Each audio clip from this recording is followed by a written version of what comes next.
Haha! Happy birthday, Nick. Happy birthday, Nick. Happy birthday, Crumpet. Well, that's picking up your microphone. Yeah, it's picking it up now. Fucking OBS decided my microphone does not exist. There we go. You could all hear me now. Been a very productive day me. for the Guild of Icons adventures. It's hot. It's damn hot, and we're all melting. The technology is melting. Welcome in to what is probably going to be a fantastic session, but I tell you, it's not going to be because of the technology involved. I almost said Iris is running. No, Pixel's running this one. I was looking at Iris's picture when I said it. Pixel's running this one, so I'm going to hand it straight over to Pixel. And I'm going to have a nap in the heat. Greetings and obeisances, gang. Can anyone tell us what happened last session? We fought a horsey. We did. That is all I remember. Okay, I'll give you inspiration if no one can chime in with a little more detail. Brain is melting. I mean, okay, so last session was a test of friendship between these strange friends that were the Guild of Icons, the Trycons. That's what Is that they're Guild of Icons? That means that Aetos much condones it. Welcome in to Guild of Icons Campaign 2, run by Pixel. 3 more years. Last time, you lot were hunting down a creature by the name of an Issex that was causing weird patches of ice to grow throughout the city during these summer months. Kind of wish one would invade here. Don't say patches. They're just gonna go play Elden Ring instead of watching us. Or go meet the one from DLC's Guild of Icons Adventures. DLC's not out yet. That's a few more hours. Yeah. But really, this whole ice thing was a metaphor for the growing distant relations between Capulets and the other Trycons. The session ended with 2 of the Trycons being knocked unconscious and dying, and Capulet choosing to save their life. And key thing that we learned is that the Rat King may have seen Morgan have something to do with the disappearance of the emissary, one of the Cult of Petrichor's big 3. Oh, yeah. Thank you, Iris. The inspiration goes to you. I do appreciate the effort, Bree, but... I appreciate that you're suggesting I made an effort there. By the way, for the players and everyone watching at home, there's going to be a hidden pun in this session, and if one of the players can find it, either in the session or afterwards, before the next session of Guild of Icons Adventures, they'll earn themselves a special little point of inspiration for that session that they can hold on to, but not until after that session. So, oh shit! What's the name of the session? I don't know. The old depending beast. on how this goes. Depending on how... Oh, this session. Yeah. The Eld Beast. Oh, is it Eld? Have I spelled it wrong again? No, it's A-U-L-D. Oh, is that Oh, like pronounced gold. Eld?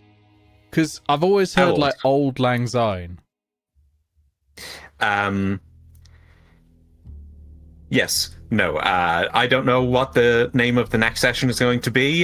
Depending on the outcome of this session, it could be recruitment. But yes, no, if you can find the hidden pun, you will get inspiration for the next session that will expire at the end of it, but you can have it stockpiled in addition to natural inspiration. Ooh. Magic. So keep your ears out for that pun. But speaking of the game, let's start the game, and we are in Trycon Tower. Felix is napping lousily on the couch as usual. You all are just hanging out. What are you up to? What do you do in your spare time at Trycon Tower while there's not an adventure going on? Eat cheese. A lot of cheese. So much cheese. I'm trying new cheeses as well. I figured, but I wanted to give you the option to say something else. Yeah, but I wasn't going to. I know. Just presenting. I think Inoltrare probably reads a lot of books as well. Like anything he can get his hands on, he'll read while eating cheese. So he likes cheesy books. Usually, I think informational books, like not like encyclopedias, but books on, curious tomes of forgotten lore and that sort of thing. And Fee, what are you up to at Trycon Tower? Okay, I guess Fee is basically practicing their badass poses and asking Inoltrare for feedback while he's eating cheese. Haha, feedback. Is that the pun? Is that the pun, Pixel? No. The pun isn't going to be any pun that you make. I can try. You have inspiration in my heart, Nick. Thank you. Apologies if you hear like a random pounding noise. Apparently there's maintenance going on upstairs. No worries, I can't hear anything right now. That's entirely fine. We can't hear anything. But What in yes, America it would be a random dollaring noise. that also isn't the pun. Okay, I was about to ask. Yeah, strange new addition that, it's been happening a bit more, but it's still, a bit weird to witness Utri being here, given Utri's history with Inoltrare and the tension that still is in the air, despite knowing that, Utri is on your side. She's proven that.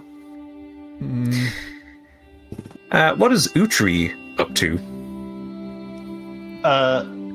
Utri is eating all of Felix's food. So all of Inoltrare's food. No, Felix's. My cheese!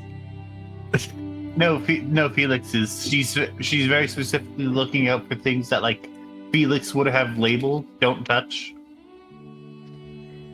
and she's eating it. So are you confirming for us now that Felix has some form of income? He's not buying any of this food, he's just putting labels that say "Don't touch on my food." He's probably immediately put labels and food Fee brought with them as well. Yeah.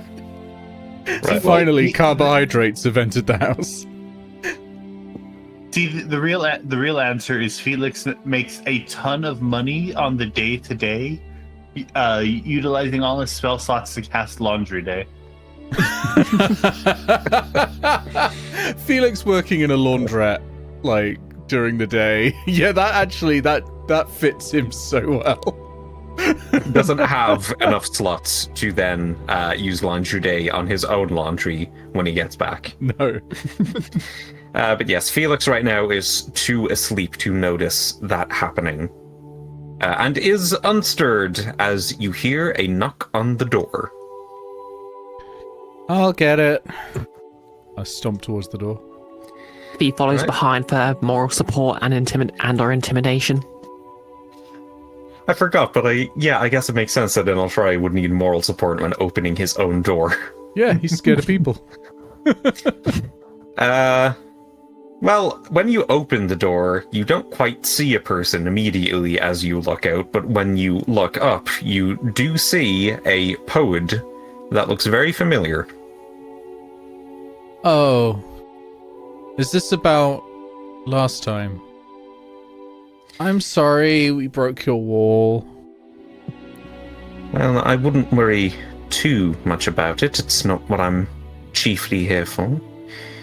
May I come in, Droplet? It kind of depends. Are you gonna move in and live here and eat all my cheese as well? No? Then come in! So, reminder that Pisces is about 11 feet tall, so she has to duck down as she tries to make her way through the door. And as Pisces enters the place, she sees Utri eating a bunch of cheese. My cheese! It's his cheese. No, it's And my now- cheese. I'm the only one So who does this- buys cheese. Does this mean Pisces is going to assume that Utri lives here? No, Pisces knows where all of you live because Fee and Utri got custom little messengers to invite them to the Cult of Petrichor's temporary base in Korakii, if you remember. Yep, that's canon. So, a lot has happened since last we spoke. Can I offer you some cheese? I'm fine, thank you, Chocolate. Okay. You no doubt know that one of our ranks has disappeared. Huh? The emissary. Oh. Right. Yeah. Capulet would have joined us today, but currently she mourns. I would too, had I the time, but if I do not hold fast to my tasks, then the entire cult stands at a standstill. And right now, as we seem to be under attack, we mustn't dally. Capulet, is she okay? I'm glad that you were concerned for her. I think that she will be okay eventually, but though the emissary's time with us has been relatively brief, she knew them all her life. Oh, yeah, because she's like 2, is. One, and a few months. No, mycelials grow quite fast. Yeah, she always acted quite grown up for being 1 year old. Not as grown up as B, of course, but grown up. Well, that's something that we should talk about later, but for now, I feel like I should tell you that what happened to the emissary. It may have happened the day that you were here, and it may have happened after you had left, but you must know that it wasn't your fault. Oh, we know. No shoot. Why would it be? Well, I didn't want you worrying that if you were there, you would have been able to do anything. If it truly was Morgan who was responsible for the disappearance, then I presume he would have waited for you to leave before striking. Oh, it can't have been Yeah. Morgan. As soon as she says that, Fee just immediately tenses up and starts sweating. Oh, but Capulet told me that one of your associates had seen the event unfold. Oh, it can't have been Morgan, though. And how are you sure? Because Morgan wouldn't do that. Morgan's great. Make me a wisdom history check. Yeah, sure. So that's a -1 and then plus... Have I got history? I don't have history. So -1. To be 10? fair, I'm pretty sure the Rat King was kind of vague about it. I think Inoltrare, even if he'd been flat out told, would refuse to believe. I think Capulet, is suspicious. And Capulet is the one who reports back to Pisces. Okay, Inoltrare, you're not entirely sure of Morgan's whole deal. You do remember during the first adventure that you ever had with him that he did mention making a merchant girl disappear. Now, that merchant girl, he said, was squishing bugs, and Morgan can talk to animals. And you don't know anything else about her, so maybe there was something else going on. Well, I remember that he's my friend, and my friend wouldn't do that. Yeah, friendship.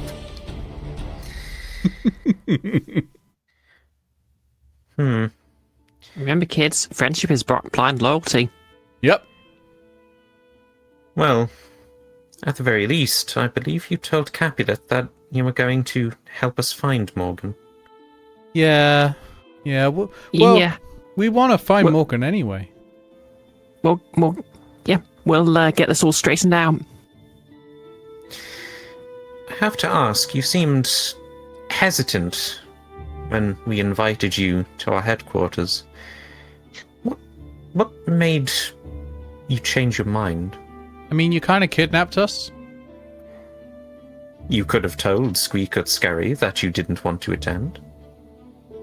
Yeah, but they- it's like power vacuum they can- thing, right? Like, you lot are adults and we're kids, and when adults tell kids to do things, even if they could say no, they can't really, because most of the times adults, they say, oh, you can do this if you want, and what they mean is you have to do this and we're going to get really mad if you don't. Dropped it. Also, Squeak like- and Scurry are children. Also, like, it didn't really look. They didn't really give the impression that no was an answer. Well, it's true that I told them that I would rather have you here than not, but I wasn't going to force you to go to the headquarters. I think Utri mentioned being kidnapped like 3 or 4 times, and no one really batted an eye. And besides, you're a cult. Kidnapping people is kind of what cults do, right? No. You might want to I don't- rebrand. I don't know. It sounds kind of cultish to me. Yeah. They kidnap them, they sacrifice them, they bring forth eldritch horrors. It's cult things. I forgot about the sacrificing. I would not have let them kidnapping if I had remembered the sacrificing. Oh, you got to remember the would- sacrificing. Would Fee know the sort of classical definition of a cult?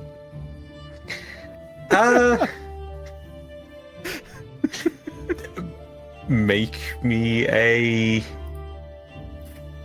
Would this be? An intelligence culture check? Reading a very it'd be a religion specific set of... Yeah, it'd probably you want be your religion. history? Religion is a Yeah. skill.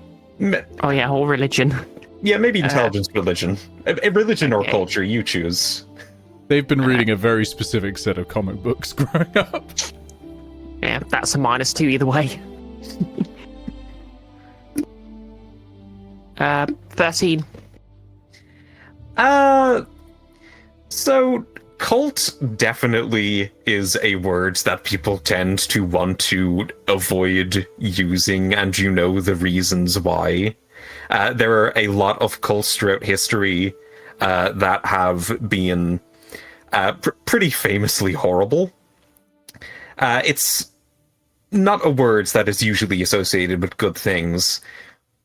But you also know through like little snippets that there are some cults that are a bit less, infamous. Like there are cults of Ignova that don't really concern themselves with anything other than drinking wine and living in forests.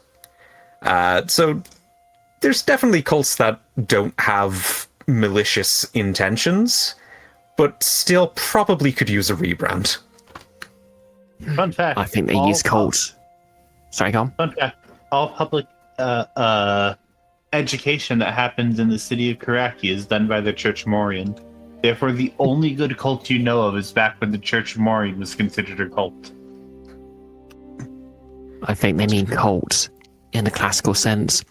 Like when they're just like really hyper focused on one very specific part of a larger religion. Precisely. And that Like the cult of Shay. Precisely. And our focus is on Petrichor. And Petrichor, recently, as we told you, has been troubled of late. Are you Look, directly talking to Petrichor, or what's the deal? How do you know? Is someone telling you this? Well, originally I had developed the Cult of Petrichor because I admired its work. But then, as we began to build and more and more members joined, we started interpreting Petrichor, trying to see signs, anything that it would tell us. And in recent years, we found the emissary. And due to the emissary's unique structure, well, they were able to hear Petrichor through them. We could get a lot more direct intentions. But now... Oh my god, what shape was the emissary again?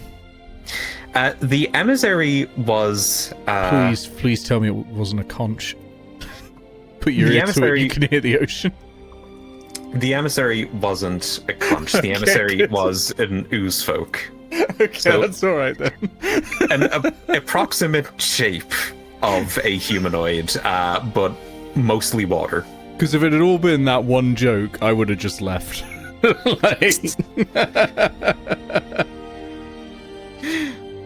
Without the emissary to interpret for us, we find ourselves more lost than we've ever been. Oh, that can be tricky. I could try later on summoning an angel. Would that help? I don't think so. Okay. More cheese? No, thank you. I never had any to begin with. Oh, where are my manners? Here. No, I refused the first time. Oh, right. Yeah, you did. Well, what do you want if you don't want cheese? Well, what I want is for us to be on good terms. Technically, we now are working together by your agreement with Capulet, but I don't want you to feel like we're holding anything from you. I've been upfront and honest with what I've been telling you about our intentions and our reasons, but I thought I might come and smooth things over with some gifts. I love gifts.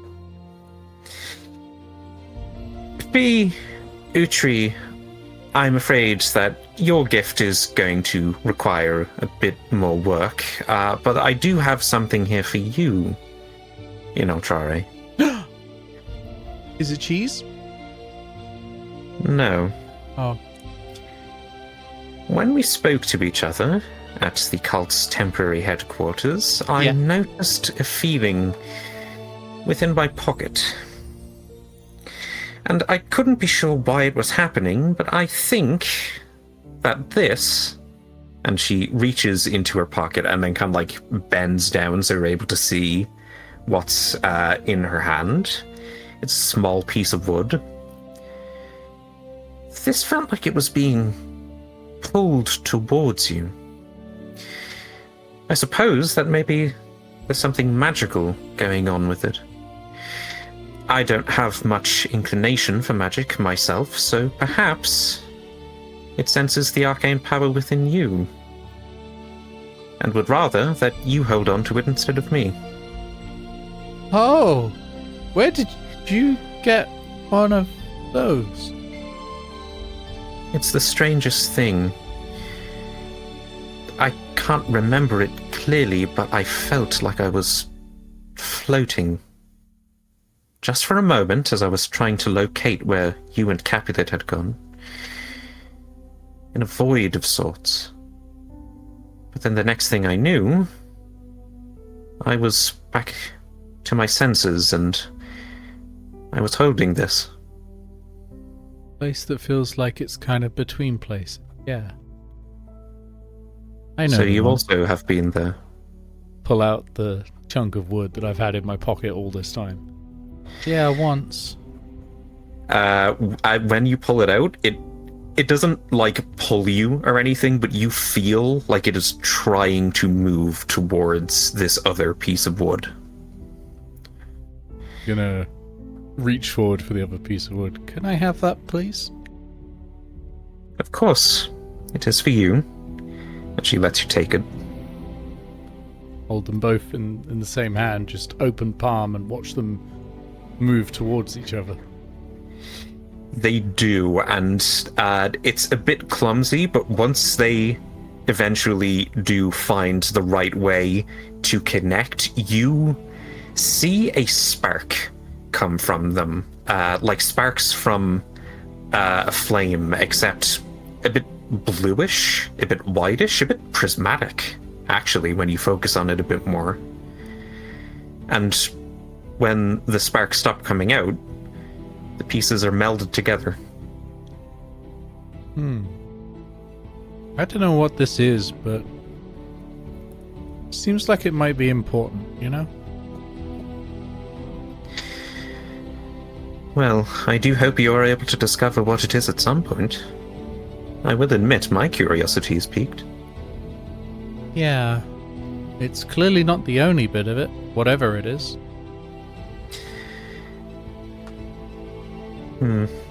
Well, I don't think I know of anyone else in the cult who has any pieces. If they do, perhaps they haven't mentioned, so I'm afraid I won't be much more help in trying to find any more pieces, but I do have the second gift. And she reaches into her other pocket and pulls out a map. This is a map to a cave within the forest beside Korakii. We sent some scouts out and, well, we're no closer to finding Morgan, but we did find something a bit more interesting. And she hands the map to you, Fee. Fee takes it. In a cave located in the forest, we found what appears to be a Gorgon graveyard. A Gorgon. Well, many Gorgons, actually, but all dead. Why Gorgons? Gorgons the ones that turn people to stone? Did they turn each other to stone? Was it like a... Could it just been a cave full of statues? No. No, Gorgons are made of steel. But the steel on all of the Gorgons that we saw within the cave was rusted. They lay dead on the ground, their blood, I suppose, for lack of a better term, leaking out. I would be careful, by the way, not to step within the blood. It's acidic. But, yes, no, we found the cave and we saw a bit of treasure in there. Now, the Cult of Petrichor is able to get our own treasures from the bottom of the sea. We need not for money often, but it seems that you, if you are going to search for Morgan, may need a bit more funding. I don't want to speak ill of your tower or your gear, but you could afford better.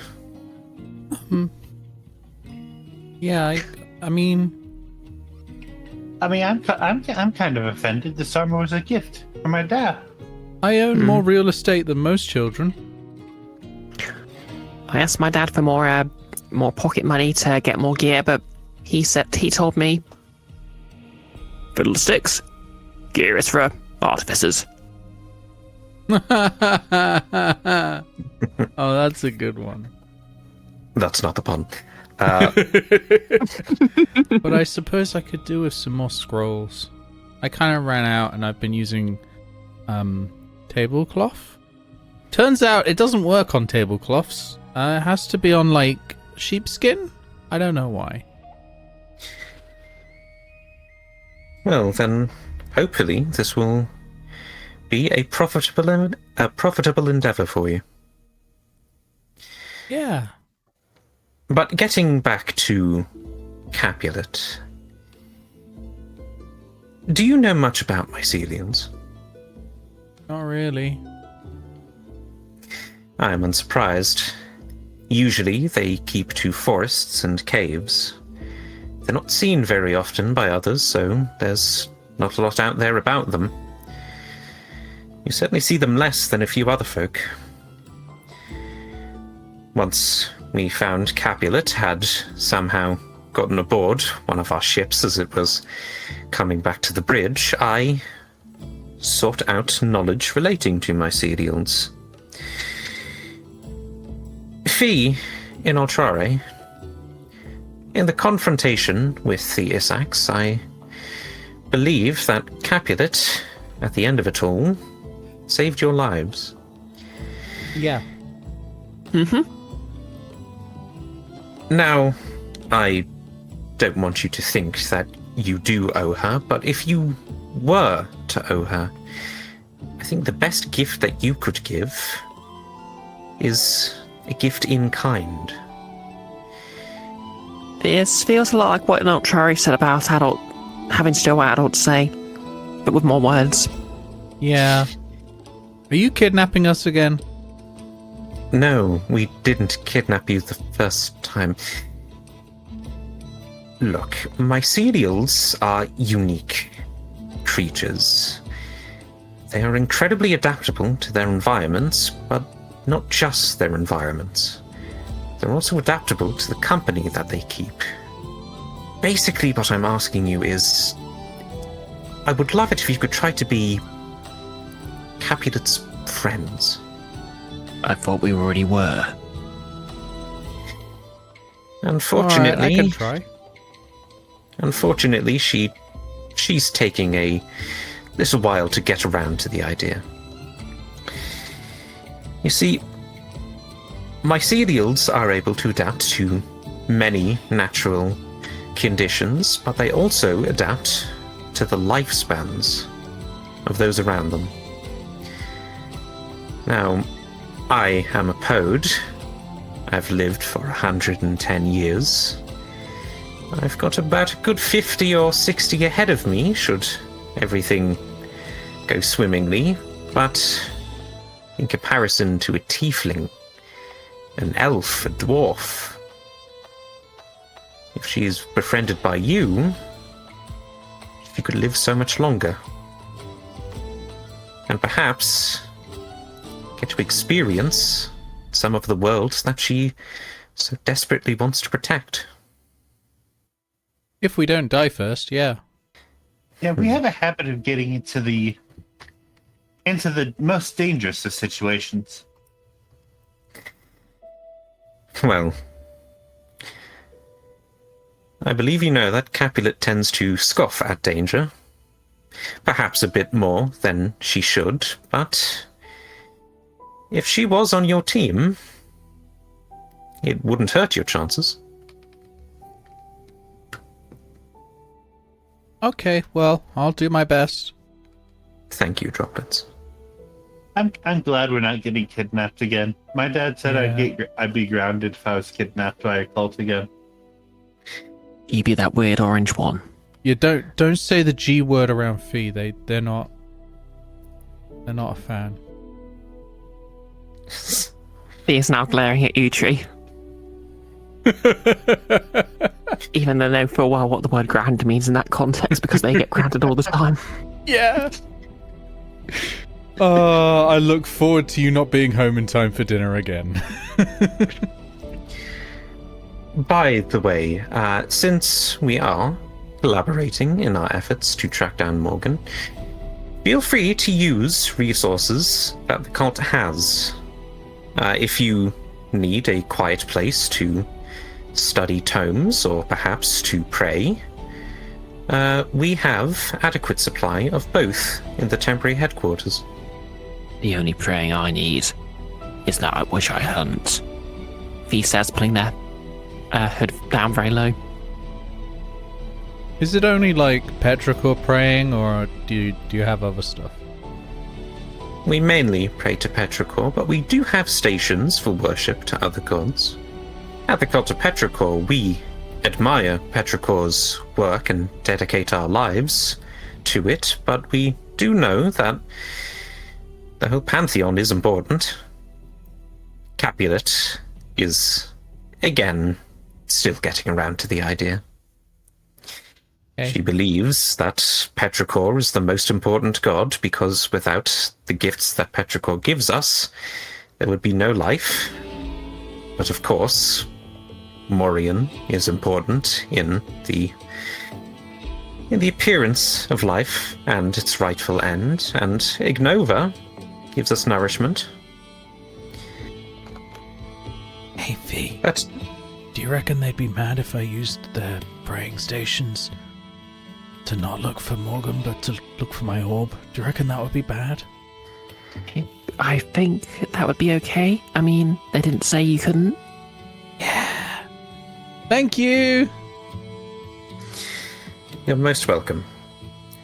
I do hope that we're able to find Morgan.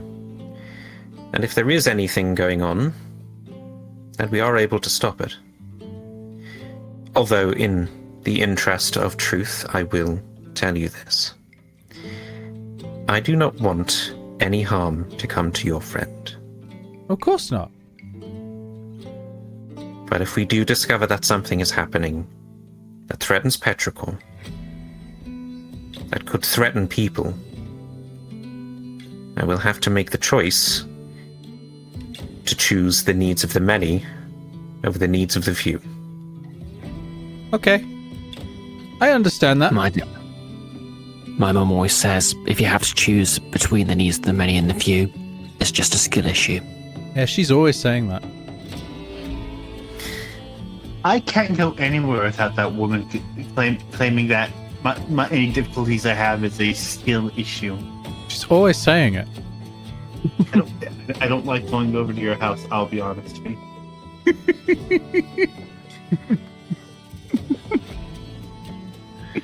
Well, I how did you... understand your position when that happens. Just know that I'll stop you. I do hope it won't have to come to that. Me too. Well, best of luck on your trek. Hopefully, with your new funds, you'll be able to find some better gear, some more diverse food. What do you mean? What's wrong with the cheese? There's like 8 different kinds of cheese here. That's diverse. What are you talking about? My cheese is fine. Fee puts their hand on Inoltrare's shoulder. There are tears welling in his eyes now that you've insulted his cheese board. Well, I must be on my way. Good luck, droplets. May Petrichor watch over you. Oh, my cheese was fine. He leaves. I'm just kind of happy that she didn't charge me for the wall. I can't afford that on my allowance. Yeah. But then, like, they're a cult. They can't be, like, that official, right? They probably don't want to, you know, get... I mean, you punched a massive hole in it. It couldn't have been that expensive to build in the first place, right? No, I'm just really strong. Oh, that is true. I saw that. Yeah. Well, I didn't see it, so I only have your word. Somebody there? Oh, hey, Felix. Yeah, we just had guests, and the guests came in and they ate all that cheese you labeled "do not eat."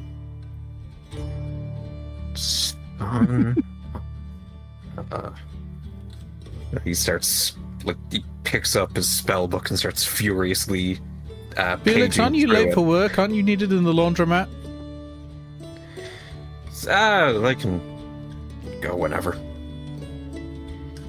Don't people's clothes need to be washed at, like, a certain time? There's other people there. Aren't you need worried to you're going to get fired like last time when you were working at I don't know, I'm trying to think of a way to need True Strike as a business, but you know, when you were working at that business where you pointed at things and suddenly you were much more accurate at hitting them? Sounds fine. You don't worry about it. You don't worry about it. Wait. That's what he was doing at the shooting range? I thought I was just a really good shot. Oh, you are a really good shot, Fee. Think of all the people you've killed when Felix hasn't been here. Yeah. The millions. The what? I need to go and consult the cheese. I'll be right back. Take some cheese to my room and sniff it heavily until I have visions of the future. Just really trying to see if Fee's actually a mass murderer. They aren't. Look at that freaked out he is. That's not a very nice thing to say, Ringo. I forgot Ringo was here. Oh, it's just rather funny. I mean, if you were to kill millions of people, then the average amount of people you'd kill a minute would... It's impossible. I mean, I I suppose could be the killing someone answer right there- now. You don't know.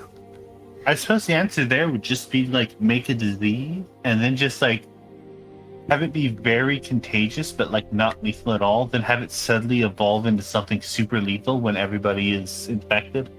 Oh, I don't know that spell yet, Inoltrare says as he comes out the door, but I'm hoping to learn it. That's an actual spell. Feebly. That's terrifying. Well, I don't know. I mean, shit rot came from somewhere, but would you attribute all the deaths that happened to it to one person? Yes. Yeah, probably. I mean, I think my mum actually wrote an entire... Wait, my dad actually wrote an entire academic paper for his thesis on the origins of shit rot. No, that's thesis, not feces. We should My probably dad go always find says all this loot before The someone naughty else word gets it. happens. Which word is the naughty word? I don't know. I think Oh. it might be... Bra happens. Honestly, I don't think we should be saying dirty or naughty words. It's fucking rude. You said the rude word! I get it. Wait, Ringo knows all the rude words? Who taught Ringo all the rude words? B. He already knew them. He's a star at it. It was probably the bananas. Oh, yeah, probably the bananas. I mean, I I did. can't speak to I did. bananas. What are you going on about? I did leave him with Dunwich for a weekend because I had to go to something with my parents. That's how it happens. Why Right, I mean, you may have left it with A.O. Dunwich, but she left it with a secretary. Why Right, would okay, you leave so it with why your is that- boss anyway? Like, we were right here. I could have taken care of Ringo. You eat cheese, Ringo? Right, okay, so in that Guild of Archons building, why is that grandfather clock always dusty? I don't know. You'd think Bad that have, like, sanitation. I don't know, you'd think they'd have dusted it by now. I mean, feels like it's been dusty for years. Yeah, probably. Hey, should we go after this loot? Wait, Ringo, have you even been alive for years? Well, it takes a certain amount of time to grow an apple tree. I know of So a you miniature one, but Wait, so you were in the Guild of Icons building as an just like as an apple? no, I was in Tin Scrap. Do you What not is remember? happening here? I feel like I'm Oh yeah, how do you know what was literally going on suffering there from then? heat stroke right now. Well, something can feel like it's been away for years. Well, it's very simple, Nick. We're just a 13-year-old edgy child is having an extending conversation with an apple. It happens all the time. An apple tree, it's not just the apple. I don't know if that makes it better. Look, all I'm saying is we've invented Alexa. No, I do less. Surely Siri, if you're talking. Oh, wait. Look, I'm not prejudiced against AI voices, but they all sound the same to me. Should we go find this present that they got for you? For you, Utri? Oh, well, how much of a present is it really if you have to put in the work to get it? That's a good point, Let's Ringo. go. Are we You're right, taking Ringo? It's less of a present and more of a future, ain't that right?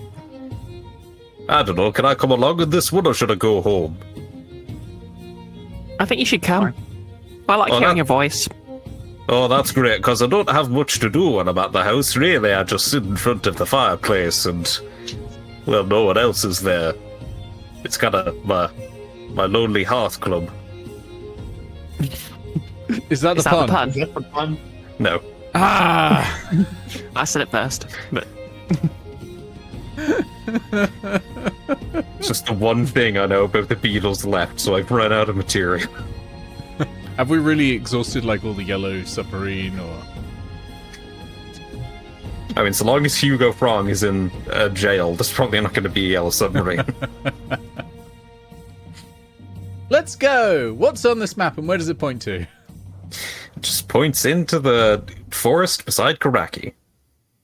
Oh, hey, into John the to woods. roll We can do anything to that. try and John us to roll anything to follow the map.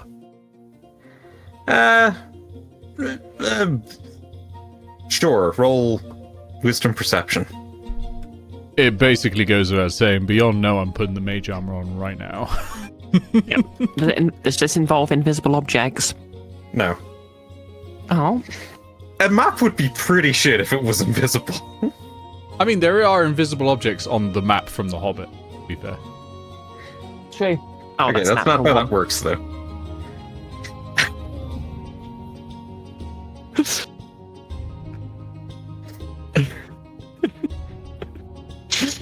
Which is a 5 for what it's worth. Oh, no. We do critical successes and critical failures here at Guild of Icons. Oh yeah, that's a thing in A5e, isn't it? I mean, in A5e, but I just do the casual one. Oh right, because there is like a table of critical success and failures for it, I think. That table is very unfair, I think. If you make a one on a medical check, then you can amputate someone's toe by accident. Ow! This is why instead of rolling for the failures, the DM just selects one that's appropriate. Hey, to be fair, there is a doctor who managed a fatality rating of 300% from an operation, which is a pretty big critical failure. Sophie, you rolled a 1. You look at the map, and you know where to go. Obviously, you go out towards the woods, and to get there, you go towards the bridge that connects Korakii and Korakii. Wait, That's where the forest is. wait. I've got an explanation that called guide. While travelling, when you would have a failure or critical failure for a scout journey activity, you succeed instead. Okay, you realize you're holding the map upside down. Okay, yeah, no, when you see the map upright, it's a map. It has a line that tells you where to go if you follow it. Of course, we simply need to follow the line on this map. But for some reason it wants to take us through this mountain, and I can't really find a way to climb it. Fee says, just sort of hopping it at the incline. Now, Fee, not to speak out of turn, but don't you live in the sewers? Yes, And aren't your parents the designers of those sewers? much of them, yes. I don't know, I just thought you'd be better at reading a map, I'll be honest. I love that instead of an animal companion, you've just got a portable roast going on at all times. Yeah, well, that's why it's an apple to go in her mouth. Sorry, go in their mouth.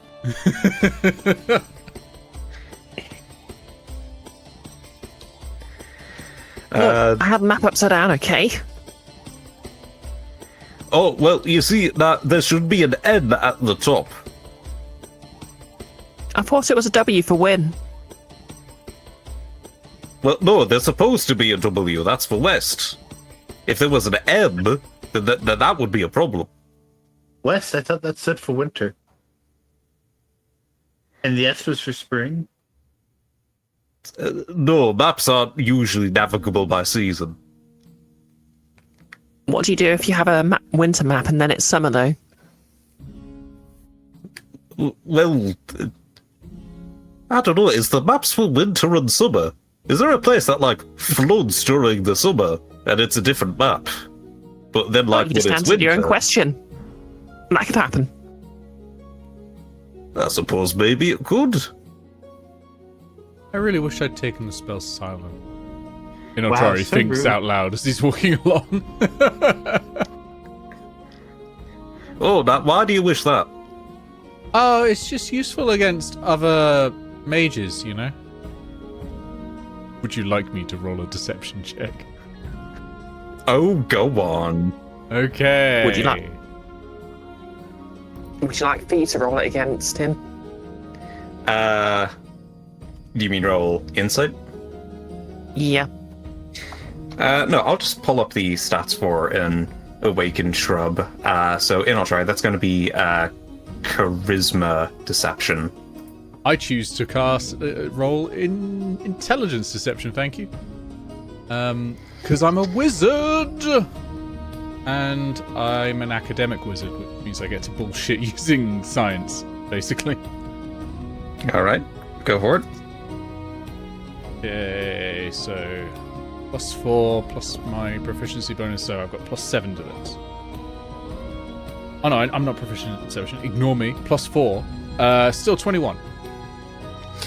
Okay. That's a 9.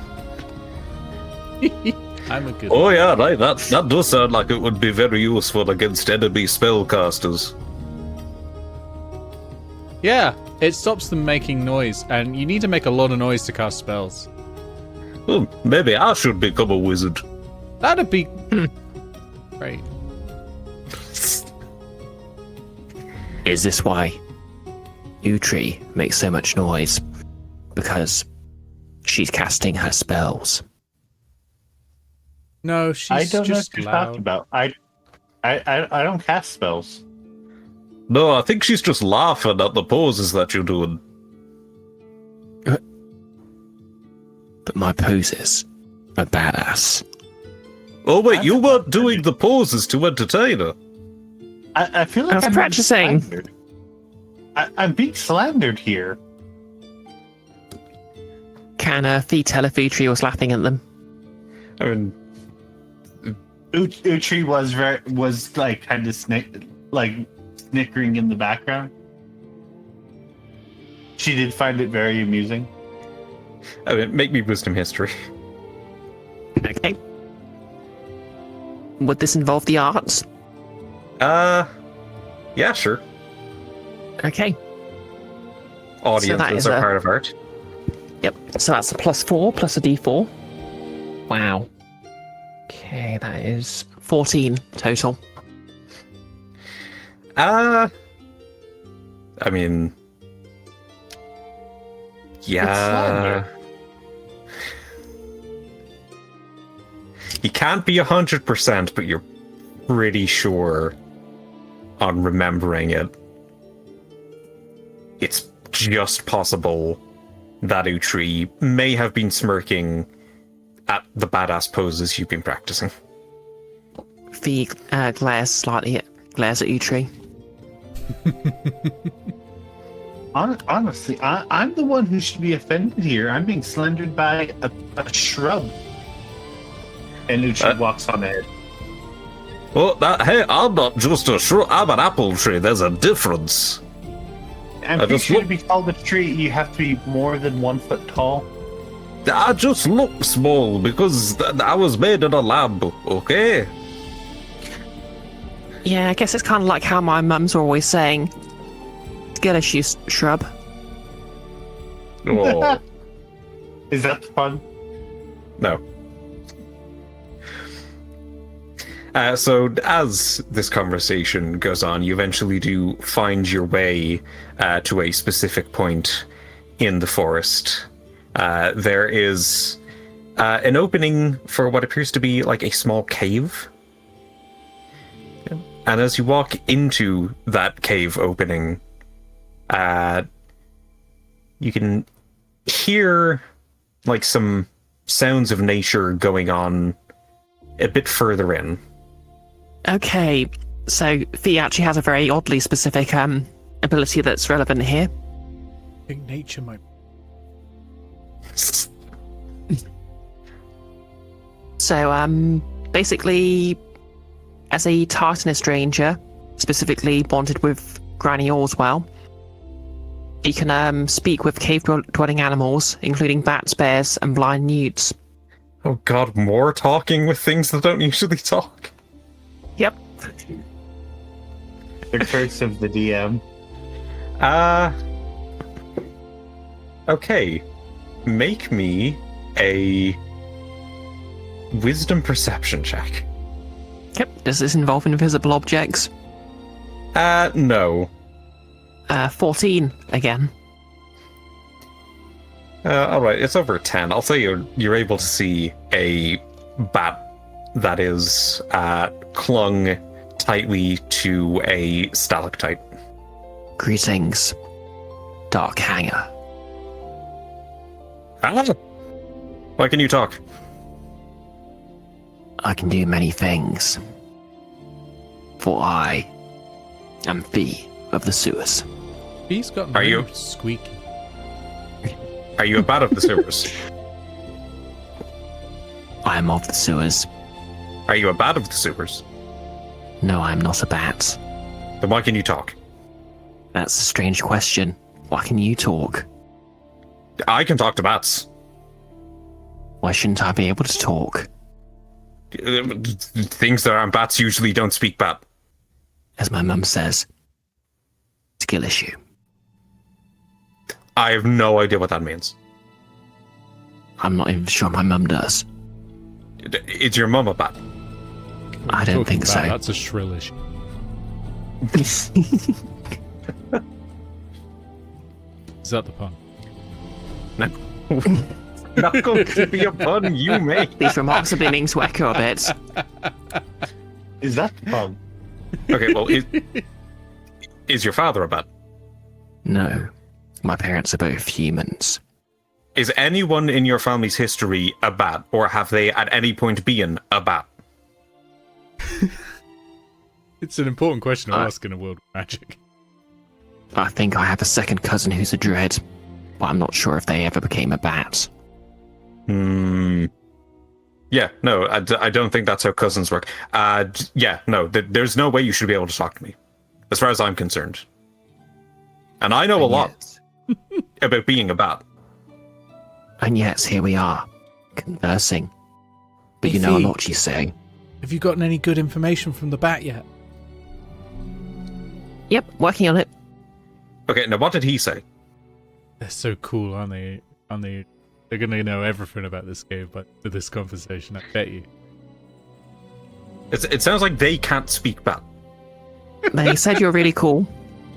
Okay. I don't think this conversation's going to be going anywhere anytime soon. Anyway, can you tell me anything about this cave? Okay, well, this is a cave, and things live here, sometimes bats. They can't usually communicate with humanoids. Sorry, That's I'm true. really stuck up on this detail in particular. How are you doing this? I think I have a connection to some sort of fey entity, which lets me speak to things I shouldn't be able to speak to normally, but I can because I'm connected to them. Did people tell you not to speak to bats? No, no one said that specifically. Okay, well then why would you be able to speak to bats if you were allowed to? Sorry, I'm confused. Right. Well, I can speak to bats because I've got some sort of connection to the Fae. I think. Okay, I don't know a fae. Well, I don't know. I guess the Fae can just... Well, maybe that's why you never met an unback who can talk to you then. I bet they do it all the time. I have been alive for like 2 years. I know pretty much everything about this cave. I don't know someone named Faye. Yeah, that's fair. I mean, maybe Fae's their pronouns. I mean, sorry, Fae's fair pronouns. Faye Fem. Yes. Have you seen any treasure anywhere? Okay, you want treasure. Do you eat fruit? Yes. Okay, well, there's fruit on some trees outside, I think. Okay. anything that humanoids find valuable? You know, like magic or gold or Is there a third thing, or I was hoping I'd think of something as an example, but I think it's basically just magic or gold. oh, okay. Is that really all that humans find valuable? I don't know. I'm not a human. Are you trying to impress a human? Kind of always trying to impress an Inoltrare. But I'm also trying to impress, Does Fee know that Inoltrare is a dwarf? apparently not. May not. Yeah, they may not. I think she just thinks he's, unusually short. Like, her parents are always smack-talking wizards, so it just sort of makes sense to her that wizards would be shorter than average. Okay, can you explain what magic looks like? Okay, it's when, well, it's kind of like, this, and she casts Produce Flame. Okay, so magic looks like fire. Yep, or it can look like ice, or it can look like removing fire, or it can look like making a load of sound, or... like, Do you want me to lead you to fire? Nope, basically this is something weird that humanoids sometimes try to find in here. I don't Wait. know, I don't... Have you seen any octopodes or anything of that nature? Because No. apparently some petrichor worshippers have been here and found some treasure. That's basically what we're looking for. A person came here. Oh yeah? What they look like? I don't know, my eyesight isn't terribly good. I always thought that was a myth. Well, yes, I mean, I can see, but my eyesight isn't very good. Okay. Oh right, your eyesight is personally not very good. Sorry. Well, yes, owing to the fact that I'm a bat, but also that my eyesight in particular is not very good. Also, it's dark, and a cave. And I also... thought you could see with sound. Well, yes, I use sound to fly away, because a humanoid came into the cave, and they couldn't speak bat. Okay. That could be dangerous. Yeah, that's fair. Do you want me to move on? Am I making you uncomfortable? I'm still confused. How are you speaking bat? I just can. Oh, okay. Wow, this is a really long conversation. I bet they've got so much information to tell us. Right, so you want magic or gold? What's gold again? It's like really expensive metals. Oh Is it, like, no, shiny? Fee, now you've got to explain the economy. Explaining capitalism to a fruit bat. Okay, so basically many unreacted metals, and he just carries on like this to the best of their ability. Okay, is it shiny? Yes, Is it kind of yellowy orangey? yes. Okay, I'm not sure why you want to have anything to do with that, but I can take you there. Oh, that sounds great. I guess I've got... what can I get you? Oh, wait. Fee pulls out an apple from their pocket. Oh, thank goodness you already had one.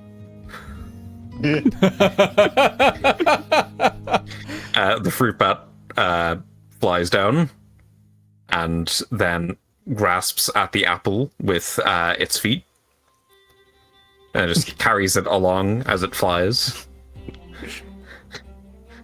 I already ate some fruit earlier because I'm a fruit bat and I live here and there's fruit outside, but I'll hold this for later.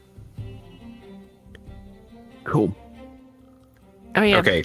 And Fee turns to Ringo. That reminds me, actually. How's that coat Dad got for you going? You know, your new Mac. Is that the pun? No.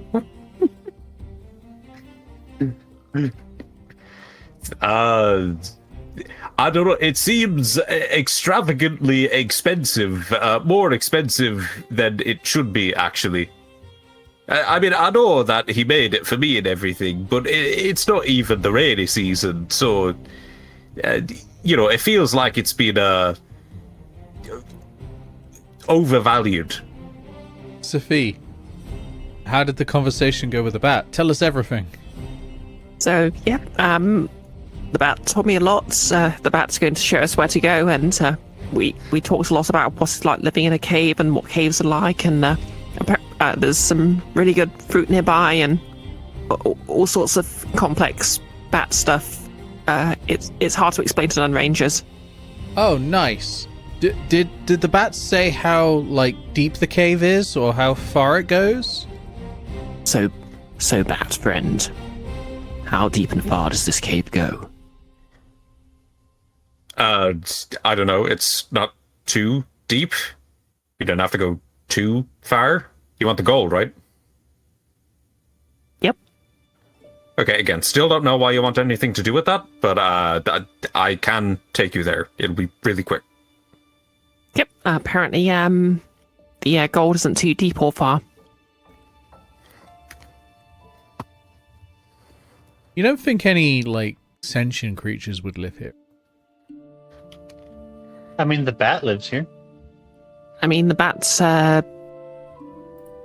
seem to think, that whenever humanoids come in, he sort of runs away. Flies away. So, Okay. hey, bat, do any humanoids live here, or any sort of sentient creatures? Humanoids, no. Sentient creatures, yes. I mean, obviously, aside from you and the other Yes. bats. Aside from me, yes. Any sapient creatures? What did he say? Oh, the human said, any sapient creatures. Yeah, I mean, I don't know what's sapient in this regard. I think it's just sentient but fancier, so you can be really pedantic about the difference. Anything with an intelligence score of 4 or more? Or anything with an intelligence score of 4 or more. No. Okay. I won't cast that spell then. Right. Is that all questions? Yes. Are they confused about bats and how bats work? I'll ask. Guys, do you know how bats work? Are you confused about how bats work at all? Not at No. all. They're like wooden sticks, and you swing them at a balls to make them go very far. I don't think... Sometimes they're made out of metal. Not that kind of bat. I'm good, thanks. I think the tall dwarf thinks you're the other kind of bat. The tall dwarf? Yeah, with the pointy ears. Wait, so Inoltrare is human and Utri's a tall dwarf?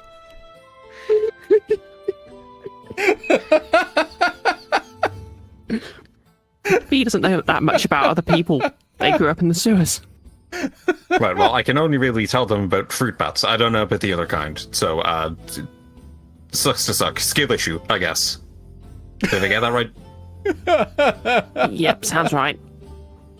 Okay, What's that, cool. the pun? No. Follow me. And he flies out of your hand, still carrying the apple.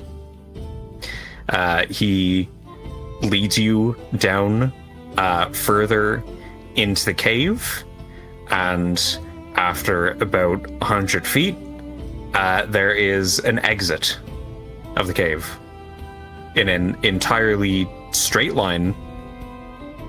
No way to stray from the path. And once he gets to the exit, he's like, right, it's there. Oh, well, that seemed easy. Yep. Weren't they talking about like a Gorgon graveyard or something? Wasn't Pisces mention a Gorgon graveyard? I haven't seen any dead Gorgons. Yeah. Make me question. a wisdom perception check. Oh, I'm good at those. I'm not. I am proficient in perception, at least, so it's not You a really negative. don't have to worry about it. Just don't roll a 1. 9. You look out of the exit that the bat has brought you to, and it seems to be a little inner pocket of nature happening within the cave. Like, it still seems to be underground somewhat, but there is light shining in. There are plants around. There are some, like, big purple mushrooms. There's flowers lining the place, and a bunch of dead gorgons just lying on the ground. Oh, wait, never mind. I see them. There they are. And at the end of the cave, you see what seems to be a pile of gold. Oh, hey, it's the Yeah, gold. question. Has the bat already flown off, by the way? Nope, I'm still here. So, question. Do you know what happened to all these gorgons? Oh, they've been dead. Yes, I can see that. Why are they dead? I don't know. Couldn't ask them. They don't speak bat. Maybe because That's they're fair. dead, but also probably because they're gorgons. That does make sense. Oh, also, they've been dead my entire life. I'm a bat. Okay. So, more than 2 years. Essentially. And no more have died in the last 2 years. None of those. They're dead. Yes. Okay, thank you. Okay, cool. Good luck with that thing. Bye. He flies Bye. away. Okay, so they've been dead for at least 2 years. You know, like the great bard Billy Rasslepole. Is that the pun? No.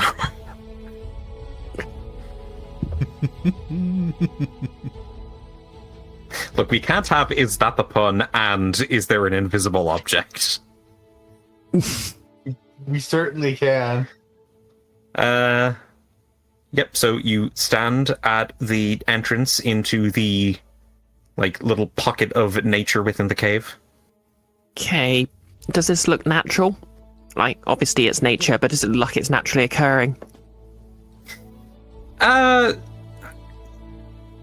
The pocket of nature seems natural enough. Like, you don't think it was made specifically for the Gorgons, I guess?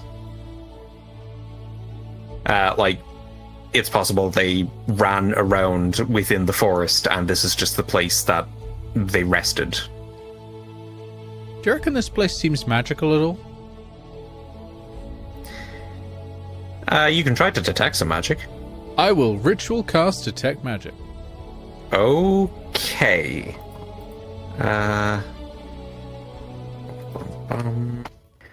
So, you spend 10 minutes, I'm presuming, at the entrance of this place to ritual cast detect magic, and 4 things stand out to you. 3 of them are the big purple mushrooms. Whenever you look at them, you are getting a vibe that reeks of conjuration magic. Those mushrooms are magical. They've been summoned, maybe? Or maybe they summoned something. And as you... Oh, sorry, go on. Oh, Pixel, I've actually got a question for you. Yes. Is the pun... Okay, so we know we're heading towards something the bat's identified as gold. The title is The Old Beast. Now, Old AU is well, it comes from the Latin for gold, and it's also the scientific abbreviation for gold. Is that the pun? The beast is both the old beast and the gold beast. I mean, it's the pun of the session, but no. Like, it's the pun of the session name. It's not the pun. Okay. Good spot, though. Damn. I'm beginning to regret this, though. That's fair. Beginning only now. Only after we've asked 20 times whether this was the pun. The 4th thing that pulls your attention is kind of a mixture of different types of magic. You get the feeling that it might be like magic items, but they do draw your eyes towards what you now see to be a skeleton lying on the ground. There's a skeleton there. Well, it's not moving, so it can't be a problem. So here's a really funny thing about the way the A5e has written the rules for my arcane armor. Is that when I cast a wizard spell of first level or higher, I or a friend gains temporary hit points. That includes ritual casting, which doesn't cost me a spell slot or need anything prepared. So, Utri, you get free temporary hit points. Yay! Because I've already got some from when I cast Mage Armor. How many? 3. Oh, 3 temporary. Is that the fun of the session? 3. Yeah, no, you get 3 of them. It's 3 times my the spell's level, and Detect Magic is a level 1 spell. Alright, so Utri, you get 3 temporary hit points. Hurrah! I'm not sure, how does that transference of hit points work? It costs my reaction. No, I mean, like... Oh, how... like in... I'm essentially siphoning a bit of the magic and weaving it into a shield. It literally is called arcane armor, so it's like you're sort of, I suppose, enchanting the natural armor around you with a little shred of magic. As a treat. Yeah, so Utri, as Inoltrare had cast the Detect Magic ritual, he moves his hands towards your armor, and you feel like a little sheen of some kind of magical protective barrier going around it. And it's a bad day for people's confidence in your armor. Wow. Like, this is nice armor. Your dad spent a lot to get this for you. So the mushrooms are glowing. What was the other thing glowing again? Some miscellaneous items that you presume are in the satchel of the dead body guy. Yeah, that satchel has magic items in it. We might want to have a look at that. Okay. Can I just take a good look around just in case there's some sort of trap or something hidden around the corpse? Yep, you can. Wisdom perception. Does this involve invisible objects? No. Okay, cool. It doesn't That's involve the 18. pawn either. 18. As far as you can see, there are no traps that have been laid. There is the blood that is leaking out, or has leaked out, of the Gorgons. And you remember that Pisces told you to avoid stepping in it because it is acidic. You see this a bit because the corpse in their foot is resting within the acid, and it looks like it has been considerably weathered away over the course of time. Can we see any suggestion of what might have killed this person? Yeah, for an 18, I'll say you see a hole through the chest of the skeleton. Like, there are bones displaced and missing from its torso. Ah, so they must have been a cleric. What do you mean? How so? I mean, they're very holy, aren't they? Oh, was that the pun? No. It's not going to be a pun you make. Okay, so seriously though, does it appear that they were punctured by one of the horns of the Gorgon? Seeing the horns of the Gorgons that are lying dead here, it does seem to match generally the size of a Gorgon's horn. You imagine if a Gorgon ran at this person and then pierced them with the horn, it would leave that kind of injury. Well, I guess they must have been here when, they must have been killed by the Gorgons. Then maybe some other people killed the Gorgons. Anyone have any ideas how to get that bag over here? I mean, it's simple. And Uchi starts walking towards the bag and goes to pick it up. Is that Okay. Utri, make me a dexterity stealth check.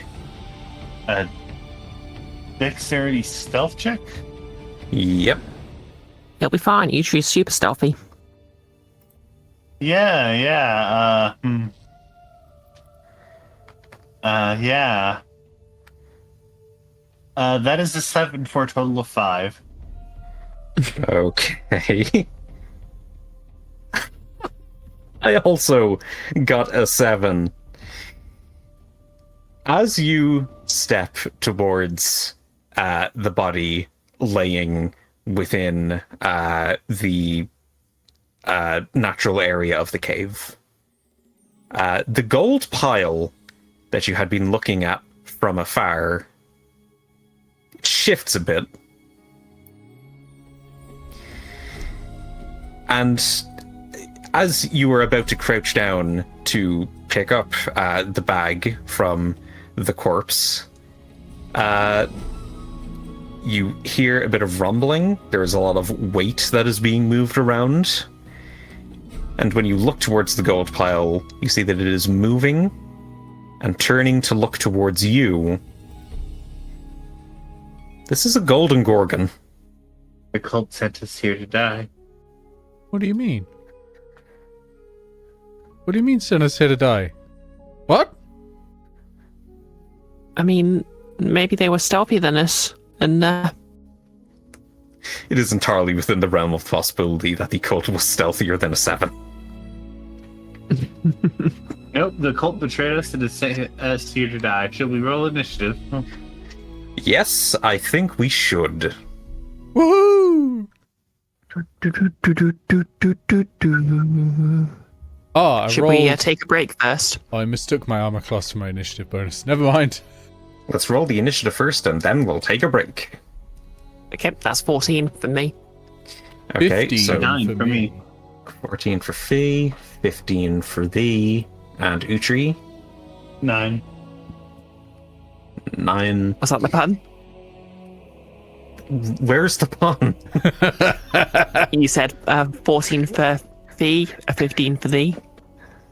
That's it. That's the fun. Utri, but that's rhyming. That's not a pun. Could still be considered a play on words. Oh, geez, Gorgon got fucking 8. How is that worse than all of you? We are desperate for this pun. Yeah, I mean, Gorgons are basically cattle, and well, you know what a French castle would eat? Wheat. Ooh, wow. And then I have to roll for something else, because as the Gorgon gets up, you see that the mushrooms are beginning to get a bit agitated. And some mycelial tendrils begin to rise from out the ground. Oh no.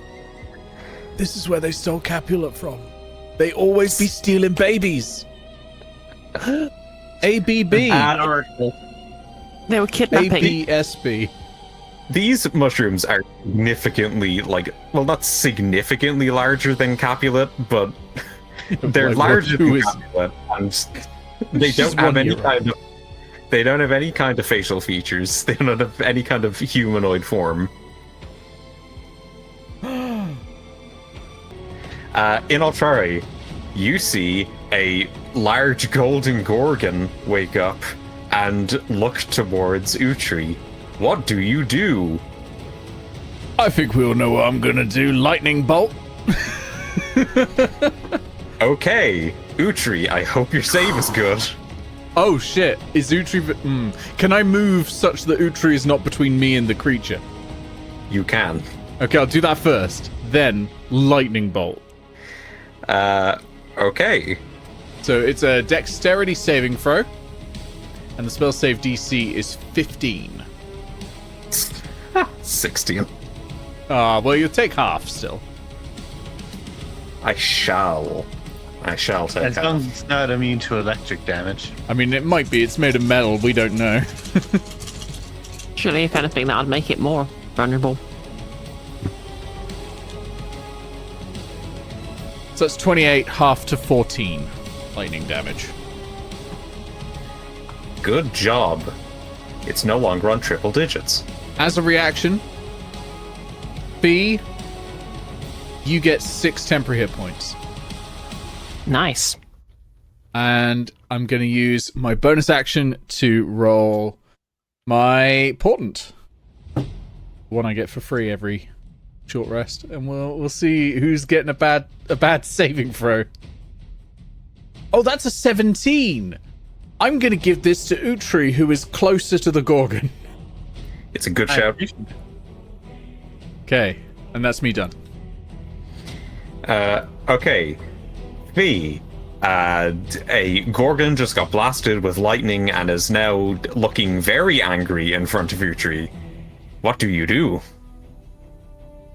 Also, there's a bunch of mushrooms around. Do the mushrooms also look angry? I mean, they look like they're gonna be throwing hands, or the mycelium-based equivalent. I should have hit the mushrooms with the lightning, but I could have hit them all. That was stupid. Okay. I mean, I think the mushrooms are a bit more to the side than, you know, the direct path that you took with the lightning bolt. Ah, right. Are they sort of round a corner or something? Because I could have just turned around and blasted them. Not round a corner, but closer to the edges than to the middle of... Yeah. Okay, so first things first, I will use my bonus action to cast my Titan's Ire on the Gorgon. Okay. And next up, I'm going to use my action to cast Shatter on it.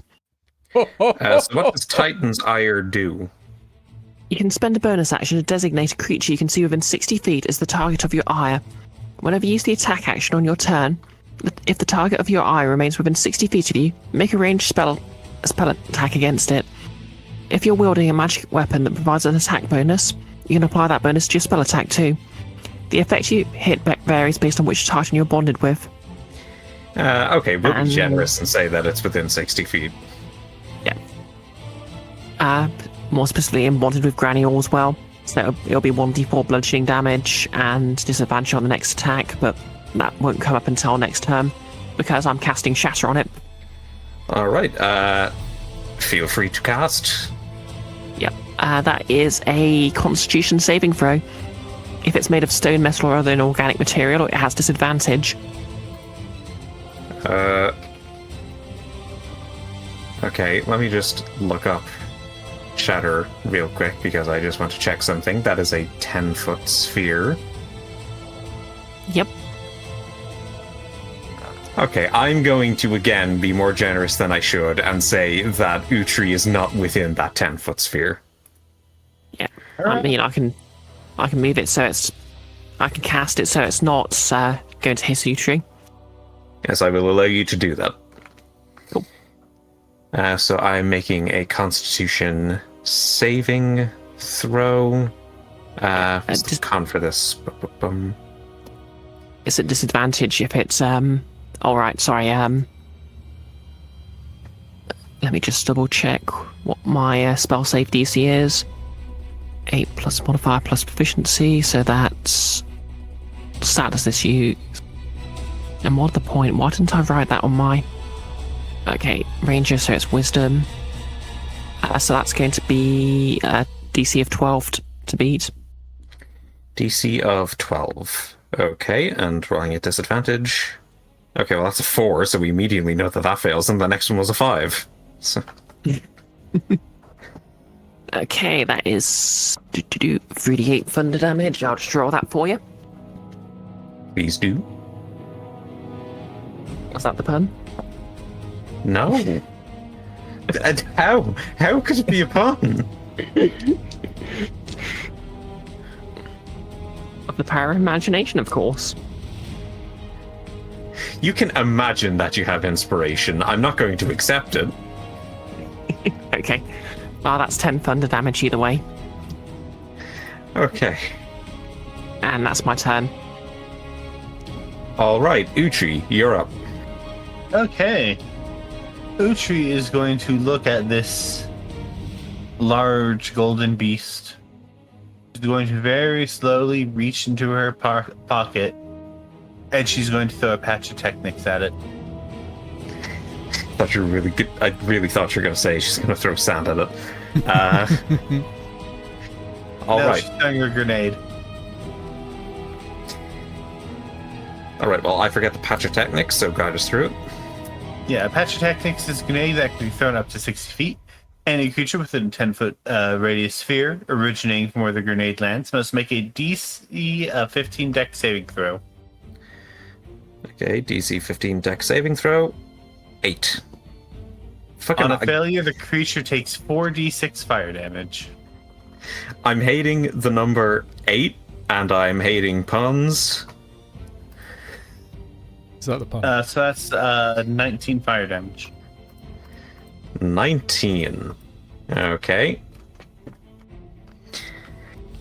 Do you have any bonus actions? Do you want to move?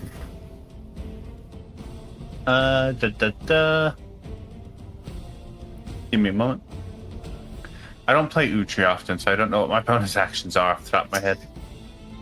Hear that, Nick? There's demand for more Guild of Icons adventures.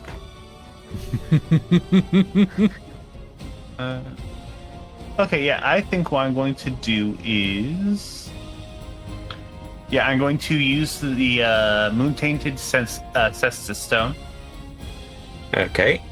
and activate Ruthless Revocation. What is Ruthless Revocation?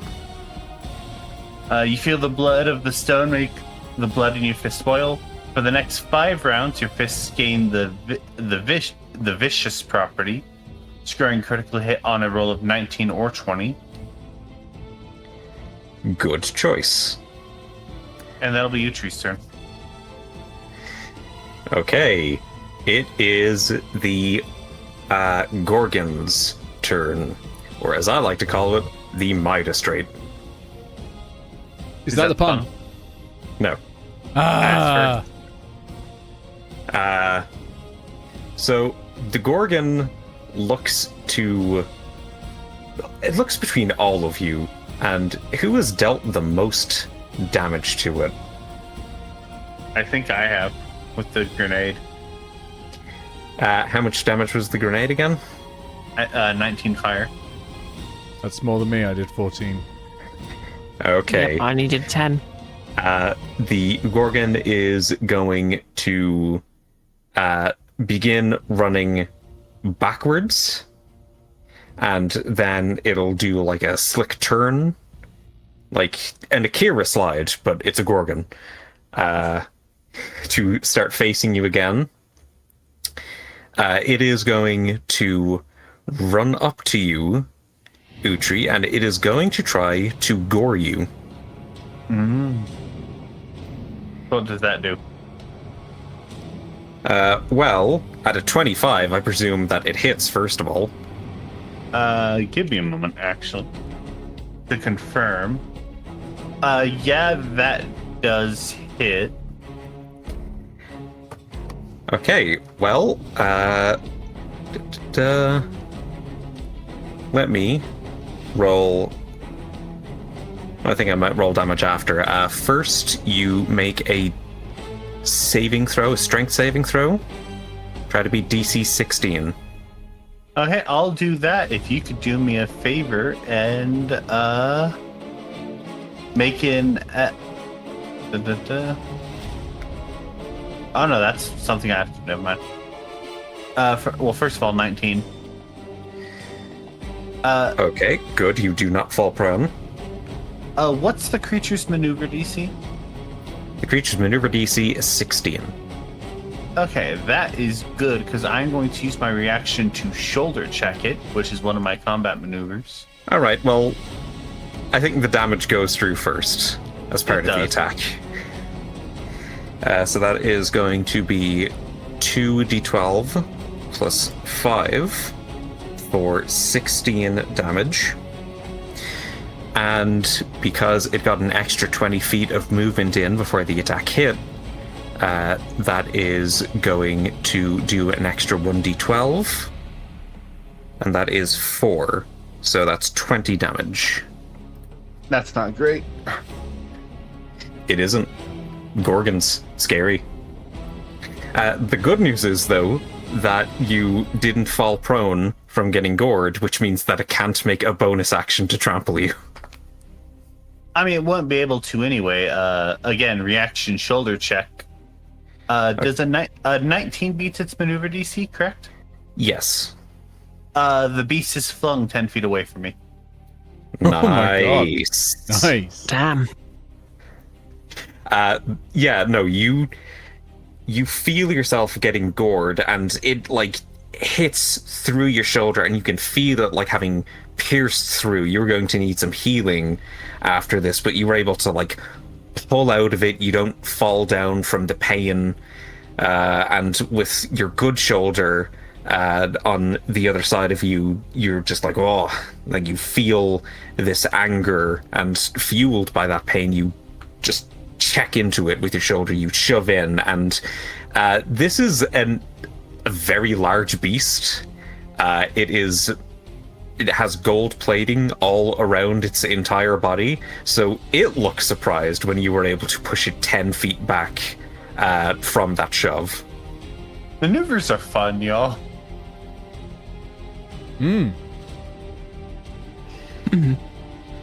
Okay, so good job. Let's move over to the plants. The fungus. I know that A5e classifies them as plants. I disagree. So, fun fact, they have 15 foot hit, 15 feet reach to hit you with. And Inoltrare, I'll say that one of them is within that. Makes sense. Yep, they are going to make a multi-attack. Makes sense. Yeah, so they'll shamble 5 feet towards you so that they can also get Fee into that range. Oh no. Don't worry, they're not terribly intimidating. Does an 11 hit Inoltrare? No. Okay. Does a 13 hit Fee? Yes. All right then. Told you. You can't. I cast Arcane Riposte. Sorry. You. Okay, so does Arcane Riposte interrupt damage? No, I don't believe so. Just Okay, does some so damage before you back. do that, you'll be taking 8 necrotic damage. Ouch. Bye bye temporary hit points. Yeah. Yeah, but it shields 6 of them, so that's good. So yeah, Arcane Riposte is a melee spell attack against the creature that attacked me. So I'll just that's modifier plus proficiency, so that's going to be a +4 to hit. I mean, if it's +4 to hit, you literally cannot fail unless you roll a 1. Well, don't jinx it. I actually got very close. It's a 19, but it just wobbled from a 1 for just a fraction of a second. A natural 19, that is, so for a total of 23. All right, yep, you hit it. Okay, that is 3d6 fire damage. I'll just draw that. Wait, 3d6. I'll use my blades dice. It's like I'm playing a rogue again.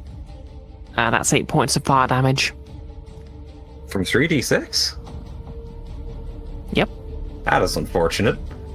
But no, you hit it. I'll tell you, it doesn't seem to be weak to fire. Okay. Alright. Then it is B's turn. B is going to shamble 5 feet towards. I think it's only going to be able to reach Fee. So that will try to make an attack. That's a natural 1. That misses them. Yeah, it gets confused a bit and attacks in the opposite direction. It's attacked the lick of flame that was burning the other one. And then A is a bit further up into the little pocket in the cave. So that is going to try to shamble towards Utri. It's not within range yet, but I'd say within the next turn it'll be able to get there. Okay, Inoltrare. Okay. Utri, how much pushing abilities do you have left? A couple. Excellent. All right. Because I'm a half caster, as many spell slots as I have is how many maneuver points I have. Okay. I can convert them one for one. Because I can create a little bit of area of pain that you can repeatedly push the Gorgon into, maybe. So I'm going to walk away from the mycelial, potentially taking an attack of opportunity. Yeah, let's do that. Does a 13 hit you? Yeah, do the damage. I won't reaction cast shield. Okay. That is going to be 1d10. That is 4 necrotic damage. Okay. So damage after I lose my temporary hit points. Okay, I'm just going to walk a little bit towards Utri, and then I am going to toss 4 orbs of jagged broken glass as I'm upcasting Shattering Barrage to 3rd level. And I'm basically, with large creatures, you can hurl them at spaces they occupy. So, because a large creature occupies 4 5-foot by 5-foot spaces, I'm choosing each one. Okay. I need to make a ranged spell attack to see if I deal damage this turn for each orb. So, let's see. But they'll deal damage next turn regardless. So, the first one is a 15 to hit. Nope. Okay, second one is a natural 20. Okay, that's going to hit. Third one is another 15, so that's not going to hit. And the fourth one is 25. Okay, 2 of those hit. Okay, so obviously one of them was a crit, so that doubles. Well, does 2 extra. Have I got enough d4s for this? Okay. 9 on the first one, and that's slashing damage. Okay. And 4 on the second one, which is also slashing damage. At the start of the Gorgon's turn, it is going to have to make a dex save, or it will get another 8d4 slashing damage. Okay. And I'm doing okay health-wise. Utri, how you doing? You could do with some, right? I still have 29 HP. You got less than I do. Have 6 temporary hit points. And that's my turn. Okay. Fee, you're up. Oh, sorry. Okay. I have my bonus action to hand out fortune or disfortune, so I will do that as well. Okay. That's another natural 17. Utri, I think you're going to need that potentially. I still have the Oh, you old still have one? Fee, you get a natural 17 on your next check. Okay, cool. Right, it's my turn, so... Question... Can I move towards either of the mycelials without taking an attack of opportunity? You can. There's one that seems to be closer to the side of the entrance that you were standing at. Okay, cool. I was just wondering, because they both have a reach of 15 feet and they came from opposite ends, so I was wondering if it was if that meant I could if I move towards one of them, I'd be leaving the reach of the other. Well, if you're that concerned about it, we can throw one in. No, I'm good. It's just 2+2 to hit. You can take it, probably. No, really, I'm fine. I don't think Very Fee's generous of you to AC is offer. much higher than mine. It's not. Which is wild considering you've presumably got a good dex score, right? I've got like +1 to dex. Fair enough. Yeah. Obviously, our characters were nerfed, and I went for a more even distribution of stats instead of throwing us all in one. Alright, you move towards the fungus. Yeah. And I'm going to go for knockdown assault. Tell me what knockdown assault does. Gladly. Your unpredictable maneuvering puts your opponent off balance. When you connect with your weapon, they stumble and fall. When you activate this maneuver, you take the attack action and make a melee weapon attack, as well as any additional attacks granted by extra attack.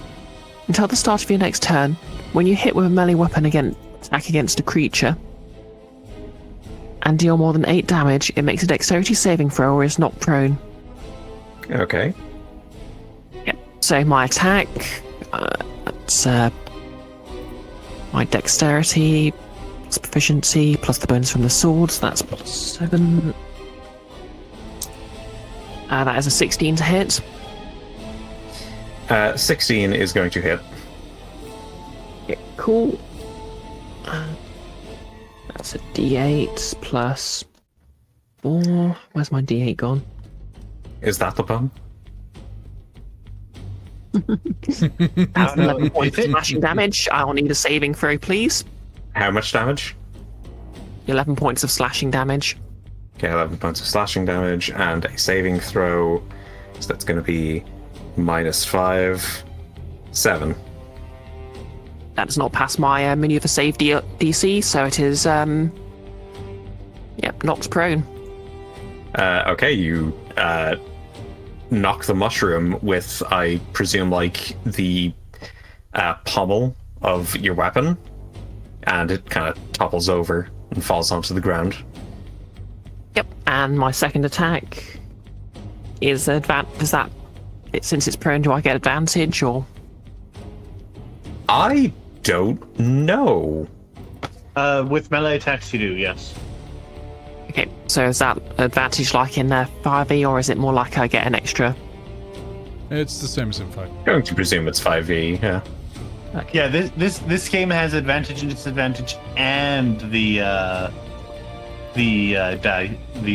dice system Fair enough. has 2 different ways to reward people. Okay, that's 22 to hit. It's going to hit. Oh, that's only 6 points of slashing damage on my follow-up. You've left this thing on 1 HP. Okay, and for my bonus action, the Gorgon. The Gorgon. The Gorgon. Gorgon. Is that the pun? No.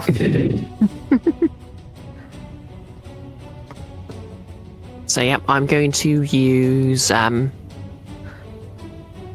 was it called again? Titan's Ire.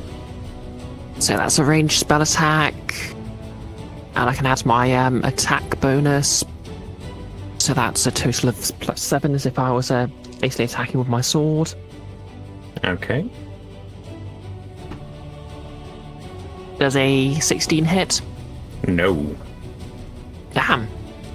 Okay, mushrooms Is it- often grow in like feces, and the Gorgon is a bull. Is this a bullshit pun? No. It was worth a go. It was worth a go. I mean, definitely keep that kind of thinking going on, but no, that's not it. Okay, so Titan's Ire didn't do anything. That's the end of my turn. Alright. Utri. You're not looking so hot. I mean, I think that's kind of rude to say to the lady. Yeah, no, the Gorgon is still kind of in disbelief that you were able to shove it. It's also in pain and angrier because glass. It just didn't really appreciate the film. It thought that, like M. Night Shyamalan's trying, but, Was that a bit too dependent on older IPs. No, that's not the pun. Well, that's not fair. Oh well. Utri's going to run up to it and punch it. Does an Okay. 18 hit? Does an 18 hit? Yes, 18. Is there any way that you could add on to that?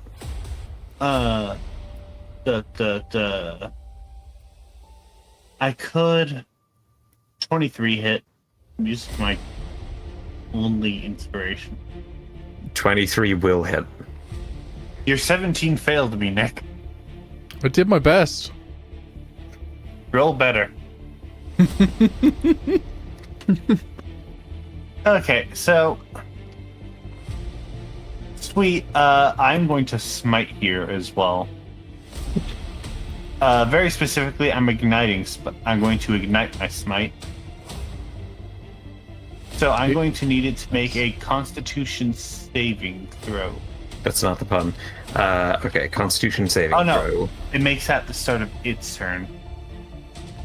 Okay. But regardless, this attack is going to do 2d8 additional fire damage on top of the normal d4 Okay. for a total of 3 bludgeoning and 10 fire damage. All right. And at the start of its turn, it'll need to make a Constitution saving throw. Are you ending your turn? No. Give me a moment, because I have a second attack I can make. Okay, best of luck. I get to make multiple of these a turn. I forget. See, that's what I like to see. That's a natural 19, which is a crit. I hate you. It's a crit because of the Moonstone. Okay, well, you're critting with a fist, so at least it's not going to be that much damage. I mean, it's actually very funny that you say that. And I say it's funny that you say that because I need to actually make sure I'm right about this. Yeah, there is no once per turn restriction on Divine Smite. As long as I have them, I could use them. Mm-hmm. That's going to be a second smite. Okay. They're clarify honestly for me. Does the smite do increased damage because you got a critical? I'm assuming it doesn't. It does. It does. I double all my damage die. Paladins and in this Herald live for that crit. That's disgusting. It is. And you know what? I'm going to spend one of my spell slots, my first level spell slots, to empower this smite into a repelling smite. So, well, first of all, it's going to do the normal damage, of course. Okay. That's going to be 23 bludgeoning damage, 4 bludgeoning damage and 19 radiant. Okay, so 23 total. Yeah.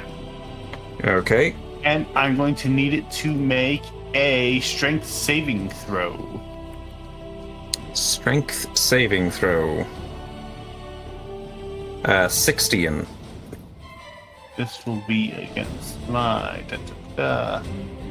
Okay, so that's my spell save DC, so that's going to pass, sadly. I wish it didn't, to be honest.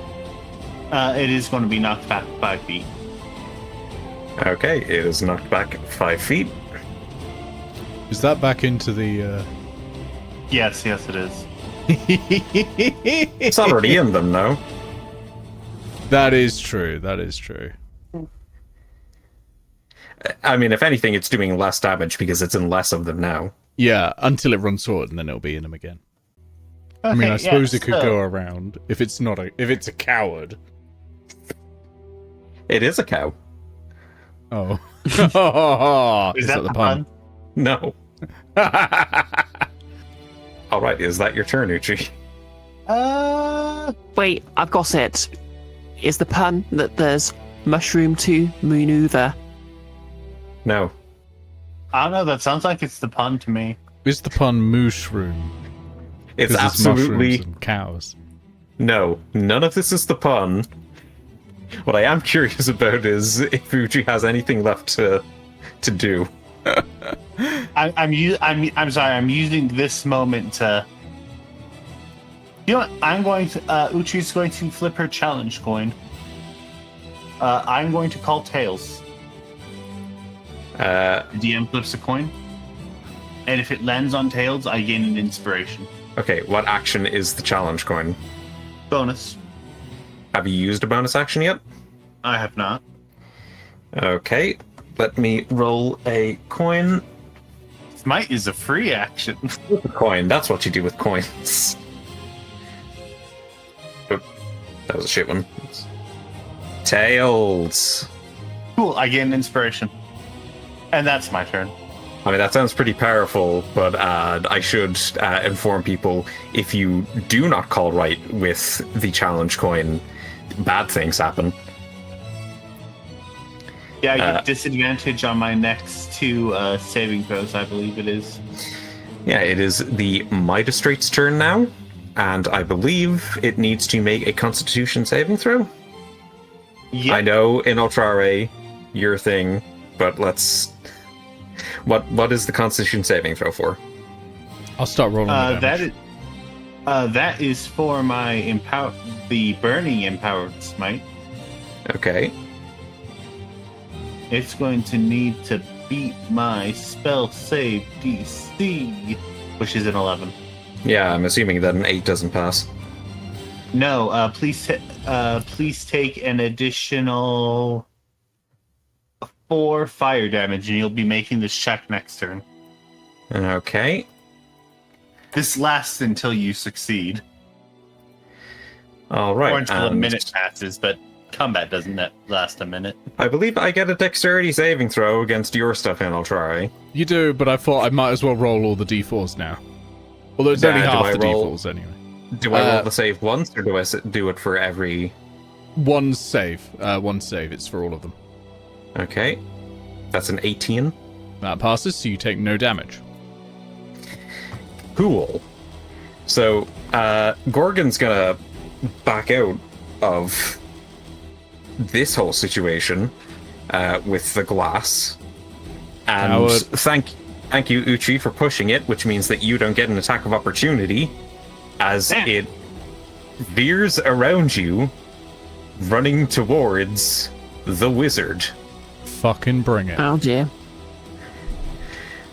It is going to stop about 20 feet away from you, and it is going to let loose a golden mist from its mouth. Here we fucking go, everyone. That golden How mist Inoltrare dies. This is it. spreads out towards you, Inoltrare, and also towards the violet fungus in front of you. Inoltrare, please make me a Constitution saving throw. I do have a question. Is this against poison? It's not against poison. Oh, actually, it doesn't matter. I didn't go for that heritage feat anyway. Okay. Here we go. So, you know what? I'm not using this d20. This d20 either rolls 5 or 18, and I don't trust it. So I'm going to use one of my classics. Good old-fashioned. Come on, baby. Natural 1. Oh. Wait. Wait. I should remind Never you, mind. Utri, you're not within 30 feet of Inoltrare. Yeah, but I have magic. Okay. Just a reminder. Inoltrare, the mist passes over you, and hang on, let me actually roll this, say, for the fungus as well. I don't think it is going to... Fucking the fungus rolled a 17, it passes. See, I should have given myself that 17 instead of Utri. Actually, no. Do you know what? Channel Divinity, reroll that saving throw.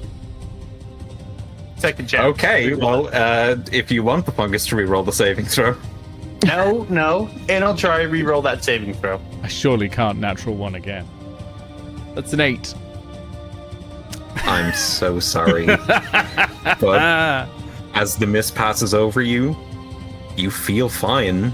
You feel like god, maybe that was just like nothing. Like maybe whatever it was trying to do just didn't hit, and you go to move away from the Gorgon, and you feel like your feet might be stuck in place a bit.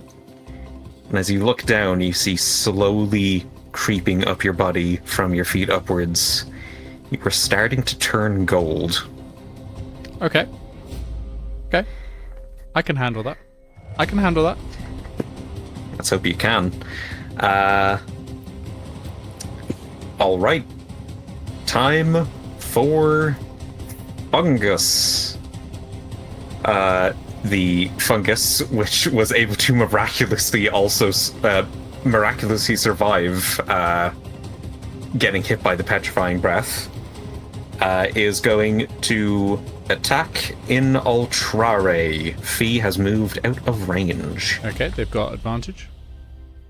It's fine, Inoltrare. Just move out of the way. And oh wait. Okay, that's an 18. Simply die before the petrification takes hold. Inoltrare, you are going to take 9 necrotic damage. Sure. Ouch. All right, and that is it for that fungus. Fee, the fungus that is in front of you stands up from being prone, and it is going to attack you. Oh, natural 19. Does a 21 hit? Yes. I knew it did. I'm very happy for these fungi. They're the underdogs of this fight. They're holding on. They've got 5 AC, 18 HP, and negative modifiers in any stat that isn't a 0. And yet somehow, that is 8 necrotic damage. Okay. And Utri, you have not moved, so the fungus that is closest to you is going to shamble 5 more feet towards you, and you are now within reach. So you also get a fungus attack. Everyone gets one. That's an 11. I don't think that's going to hit. No.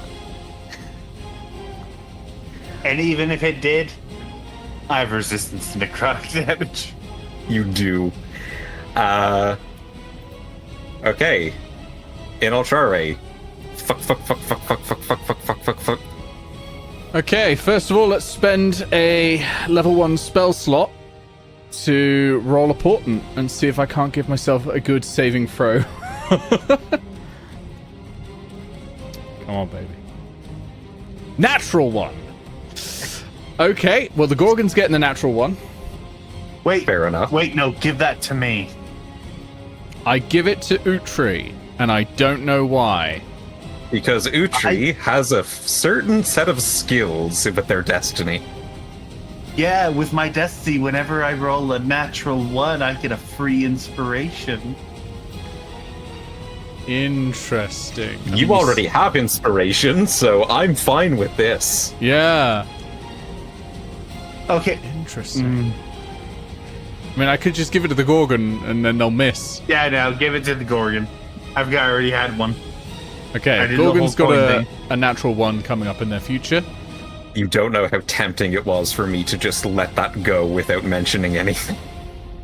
See, my plan was, I can miss with my first attack, with my second attack, and get the inspiration and still have my second attack. But I have inspiration. Also, you're still just attacking twice. So, if you just guaranteed miss your first, you're getting the same amount of, attack chance going on. I'm sure, but, a +5 to any roll I have is powerful. And I get that with inspiration. All right. Okay, I'm going to use an action to focus on the Ring of the Specialist, giving myself +2 to Constitution. Okay. At the expense of -1 to everything else. Oh, the plus on my hit points have just gone up by 6, so that's neat. I do want to bring up that +2 is to the modifier, not the stat. The modifier? Oh, that's even better. I've now got a +1 to Constitution saves. Admittedly, a -1 to everything else. Okay, so that was your bonus action and your action, and I don't think you're going to be moving. I am not able to, no. That's me done. So, B, it is your turn. Okay, first of all, I'm going to spend my inspiration, and per my fire destiny, I'm going to ignite my biting zephyr tradition. Did Fee get inspiration? Yep. Pretty sure I've had inspiration. I don't know more about it. Yeah, inspiration. I'll go back over. I don't know actually. I sworn I had inspiration. I'll let you have it, and if I go back over the footage and you didn't get it, then I'll give you minus inspiration on the next session. That's fair. Yep. I'm going to spend my... Yep, so that's ignited, so any combat maneuvers in the biting zephyr tradition I use gets an expertise die for the next 3 rounds. Okay. Okay. Bonus action, I'm going to split. Okay, Gloomy what is Fear is splitting? going to go first. Yes, splitting. Okay. Yeah, so... yeah. Fee raises the sword in their left hand up high, the sword in their right hand low, and splits off into 2 Fees. Gloomy Fee is going to roll their eyes at the mushroom and just half-heartedly stab at them. Okay, they roll their eyes at the mushroom and stab at them. Again, really just don't roll a 1. You're probably fine. Yeah. Okay, I've got an expertise die, so I'll use it. That is 25 to hit. Yep, it's dead. I'm still going to roll damage because that, you know what I'm like. 5 points of slashing damage. Okay, you hit it, and it ends up at -4, and the life goes out of it, and it disappears because it was a conjuration. Ah. Fascinating. Okay, so question: do I get 2 attacks? Do I have to make the second attack now, or can I move first? You You can are move allowed before to. you make it. You thankfully do not have to make them both at the same time. Okay, cool. In that case, Gloomy Fear is going to run up. Do they have enough movement to get behind the golden cow? Let's see, it was 20 feet away from Inoltrare. You moved probably like 5 feet from where you were standing next to Inoltrare. I'd say you have just enough.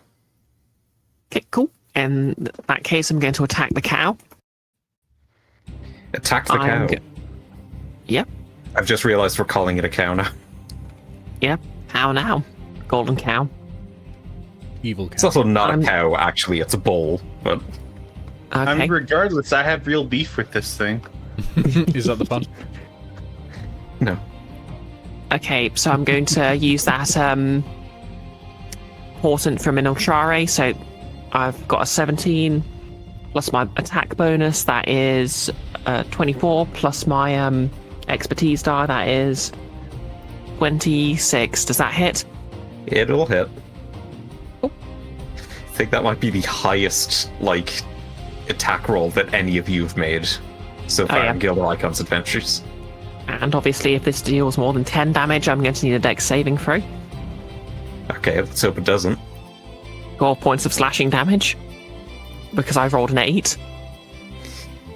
Okay. So, dexterity saving throw? Yep. You're looking to beat a 13. That's a 3. That doesn't beat a 13 though, does it? No, it doesn't. And Fee is just engaged in... Gloomy Fee is just engaged in cow tipping. You're knocking this thing prone. Yep. And happy. Now we're going to go, because of course they already used their bonus action to split. We're going to go to Happy Fee, who's going to joyfully charge over to the prone bull. Okay.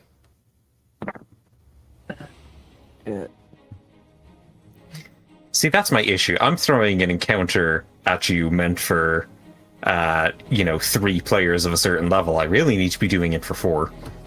Oh, question. So, since it's prone, I have an advantage. Do I also roll the expertise die with advantage, or just the D20? No, just the D20. Okay. The expertise die is separate to it. Yeah, that's added on afterwards. That's 29 to hit. 29 will hit. Yeah, it acts like Bless or like Flash of Genius. It's added on after the... Makes sense. That is 10 points of slashing damage. Wait, sorry, 11 points of slashing damage. I can do maths. All right. You hear it yell out, like this kind of roar, as it lets out its dying breath. Is this dying breath going to turn me into gold, or? No, it's not. It would be fun, though. But no. Okay, in that case, I'll use my second attack on the mycelial that's threatening the wizard.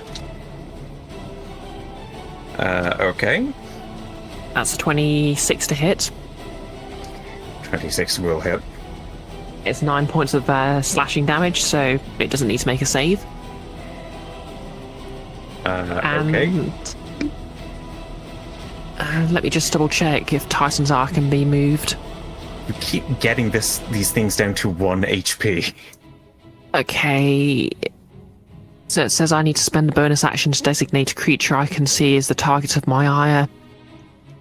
Wait, no, I can just... No, wait, I'm not dual wielding because I split apart. Ah. Wait, it doesn't really make it clear if I can... still make the attack after designating it. Is there another mushroom thing nearby or left, or? It's a ways away over by Utri. You wouldn't be able to reach it with your movement. Yeah, that's what I thought. In that case, I'll designate the other... Yep, I'll designate Utri's as my Tyson's Ire, since I doubt the one I just attacked is going to last much longer. And that's my go. Utri, it is your turn. There's a shroom shambling towards you. I have a question. What type of mushroom would you say these shroom people are?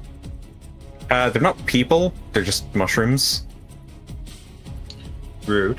The fungal type of mushroom. No, they're but purple. like, does it have like a very large, like flat head?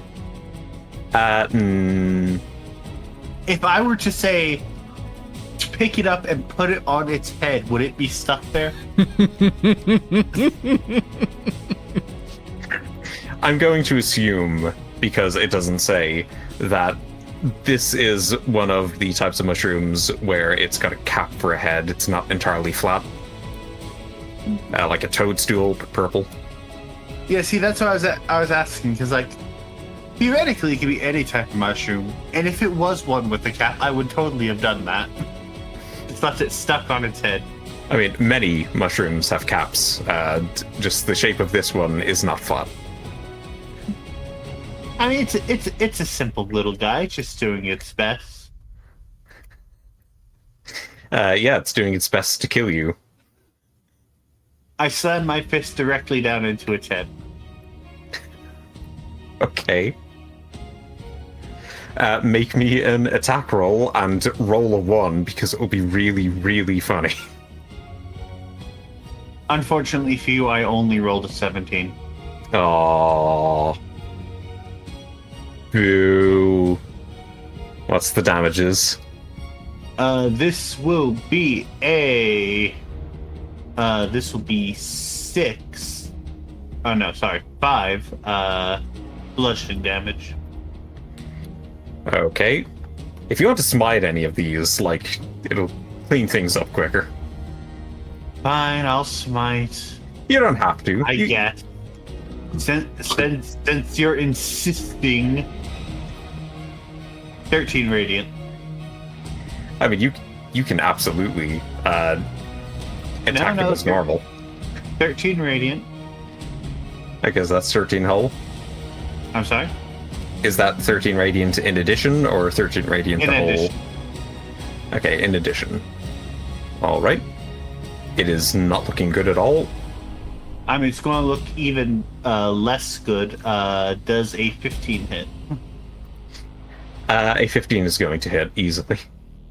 Yeah, and that's for an additional 4 bludgeoning damage. You punch this thing again in its head, and you feel somewhat dissatisfied. Like, you get a good bit of, like, punching into the face energy, and it's giving, the bully vibe in you a bit of nostalgic pleasure, but that dissipates as the mushroom itself dissipates, just turning into pure magic and flowing back into whatever we call the magic in Aetos. I forgot. Magic. Yeah, no, but we have a word for it. Weave, I think that's it's it. still the weave. Alright. It is dead. I have a question. What is your question? This petrification, would it count that Inoltrare is currently dealing with? Yes. Does it count as either a disease or a poison? It doesn't count as a disease or poison, but it can be removed with greater restoration or similar magic. Do you have something that works on the level of greater restoration? That's a 5th level spell, so it's unlikely. No. That is the peak of my spellcasting ability if I'm level 20. I was hoping it was either a disease or a poison, because then I could just cure it with lay on hands, but... Okay, no. So that's the end of your turn? Yeah, that's the end of my turn. Okay, now, here's where we hit a snag, because I don't know the precedence for this. The Gorgon hit you with Petrifying Breath, Right. and that means that at the start of the Gorgon's next turn, you should repeat the saving throw. Mm. The issue is, the Gorgon does not have a start of its next turn, being dead and all that. I would say I still need to make the saving throw. It's not like the Gorgon is re-upping the petrification or anything. It's not like it's casting a spell or something. It's that poison that's inside of me, right? Alright, I appreciate your honesty. I mean, it makes sense to me. If you want, I could probably try to look it up real quick, since it's dead. You can look it up. And Nick, you can have a roll prepped. It is DC 14 Constitution saving throw. It's within the realm possibility. You've got that +1. I've got that +1. Like, if you roll well enough, that might make the difference. I'm gonna close my eyes and roll it. Okay, I'm opening my eyes. Iris, it sounds like you need to give us some good news. That's a 17. Oh! You can't kill Inoltrare.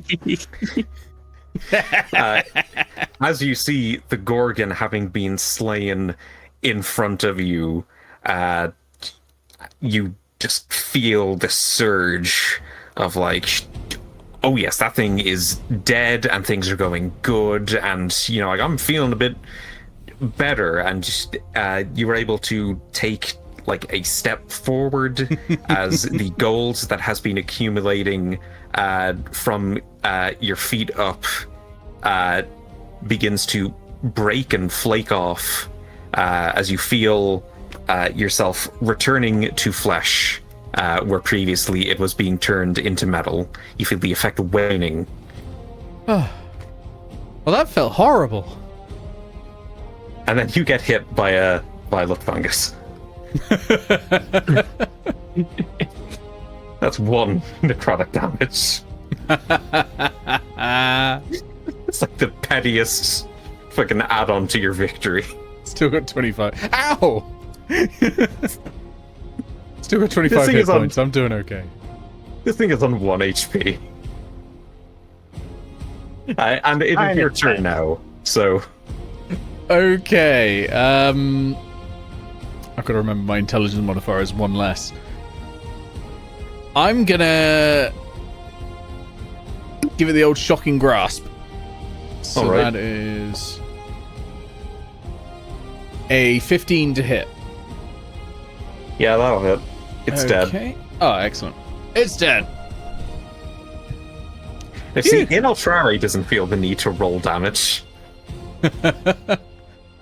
Maths is too much effort when I'm this temperature. Congratulations, gang. All of the enemies are gone. We did it! I didn't damage you as much as I would have liked to, but I got Utri down pretty far, and yeah, you were almost a statue, so... I was close. I guess you could say that the statute of limitations passed. Well, good job, gang. This thing looks like it's going to be worth a lot of gold. And as you explore... Sacred cow, is that the pun? No.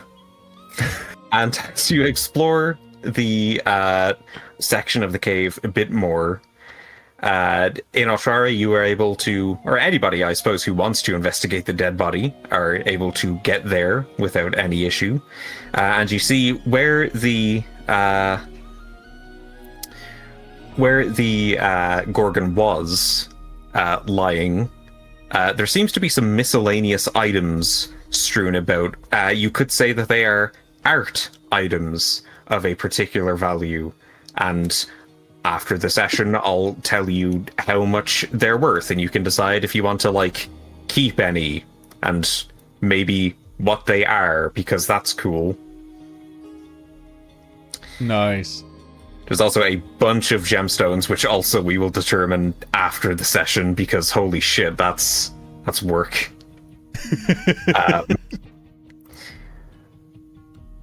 But for bringing this golden gorgon back and selling it off, you figure, from your expert economic skills, of course, that you all have, that you'd be able to get about 15,680 gold pieces worth from it.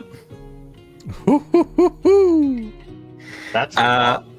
Inoltrare, you're an expert with magical stones and such, or well, with gems, because they're used so often in magic. Yeah. You'd say about 22 of those gems are worth 10 GP, about 10 of them are worth 50 GP, and about 8 of them are worth 100 GP.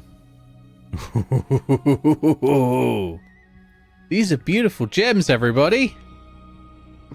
We're rich. That's an old dwarven saying. Oh, damn it. And that is not the pun. Either. Right, Fee, though. Was that the pun? No, I thought Fee was going to do something. Right, so who is investigating the dead body? I will, since I was going to beforehand. Yeah, I think you get that right. So, seems to be the body of a wizard. And you're able to tell because they look like they have nice fancy things on them. First of all, you notice that they're wearing a cloak. And Inoltrare, your detect magic is still on, right? Yeah, would still be on. You swing by Utri as she's investigating the body. That cloak is reeking of magic. Oh, Utri, that cloak is that's magical. Yeah, I think this guy was a wizard. I'm able to tell because he was very clearly upper class. Or because he's dead, right? I don't know. I don't know many dead wizards. I mean, I suppose most of Korakii's wizards are dead. Yeah. When that orb came. I just realized you're probably like the foremost expert of magic in Korakii. Oh no, that would be Felix still. But that is a good point. You are familiar with magic and maybe some magical items. Roll me an intelligence arcana check. Okay. Let me see. Specialism? Oh no, it's not going to be about the planes, I imagine. Right. Right, I'm at -1 on in at the moment, so +6 +3, 9, +9 then. Okay. That's still pretty good. Yeah, Ring of the Specialist is very powerful, but it does suck when it's not your main stat. Yeah. 27. For 27, I'll just tell you what everything is. You're able to identify it all. You've read about these items in books. You've seen some of them in action. So the cloak is a cloak of the manta ray. Oh, I'm so sorry, man. I'm so sorry. Why are you sorry? The Cloak of the Manta Ray is very infamous for never being able to be used. I love the cloak of them. The Guild of Icons Adventures goes to weird places. Like you've been at sea at least once, maybe multiple times. I can't remember. I think twice. And we've got presumably a whole aquatic campaign coming up. Around both of the wrists, you see a pair of items. They're supposed to be used separately, but maybe they had them on them just for functionality's sake in case they needed them. They are bracelets that are called signal rings. Ooh. So you know how a signal ring works. It's very simple. It's usually used for notifying somebody at long distance. No matter how far away you are from someone, the signal ring has a section of it, an inlet that's green. If you twist that, that inlet will become red, and it'll become red for the other signal ring as well. They're connected. That's super helpful. Yes, and you notice just above those bracelets, the corpse is wearing gloves. You also recognize these gloves. They are legerdemain gloves. Fun for a party trick. Could be used at longer ranges, but that might strain the magic. Essentially what they do is every 1 minute, you are able to teleport an item in one of your hands to the other. Now, you could, of course, have somebody else wear the other glove at a distance and teleport an item to them, but you figure that doing that may push the magic too much, and that'll render the gloves non-magical after that. But useful once if we need it. Yes, and then you look into the satchel that you got the pinging from initially. Within it, you find a spindle of spinning. So a spindle of spinning, I'll give you the rules later. You're not able to tell much about it right now, but you do get a feeling, because you've used magic that puts one to sleep previously, that this does something to the effect of that. Wait. And it's literally just the spindle from Sleeping Beauty. could be. You figure that if you stab someone with this, there is a chance that they could fall asleep. Nice. Also, within the bag, you find a small pouch. And within the pouch, it has a little plant symbol patched onto it. What smells, rather unfortunately, like fertilizer. Except it seems to have some kind of enchanting property to it. I think this might be magical pee-pee poo-poo. Fee, I'll tell you this. If you put Ringo into a pot with this fertilizer just once, this isn't an item in A5e. I thought I'd just throw this to you. Yeah. Ringo will share your AC and your saving throw proficiencies, and his speed will be upgraded from 5 to 30. Yay! Is that permanent? It's permanent. Yes! You'll notice he doesn't get any more HP. He's not, like, immensely survivable, but it'll give you a little bit of protection. Okay. You also are able to pull out a spell book. Now, this spell book, like, part of the satchel was lying in the pool of acid. So when you pull out the spell book, it's quite damaged. You're not able to read a lot of it. Acid seems to have seeped through a lot of the page. The book itself is made of tree bark. And that's fared, like, not great, but decently enough. But the pages inside, they are faring less well. However, as you thumb through the book looking for something recognizable, you are able to spot relatively undamaged pages for the Fog Cloud spell and the Seed Bomb spell. The book itself, it's got some pressed leaves fancifully placed around it quite meticulously, immaculately. And on the spine, you can see carved into it the name Enchanter Collo Greenthumb. So whoever Collo Greenthumb was, you've got their spellbook now. Presumably this is them. They didn't meet a great end here.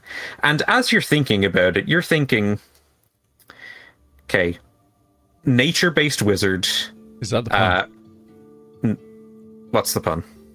The green thumb. Is that the pun? You're close, but no cigar.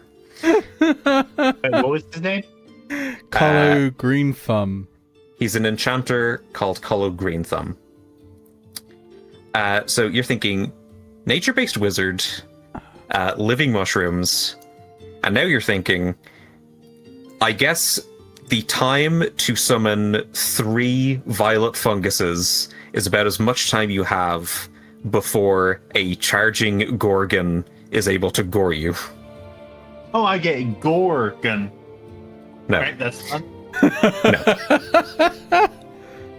So, yeah, you have found this spellbook to add to your collection alongside the one from the mage that you murdered in the sewers of Korakii.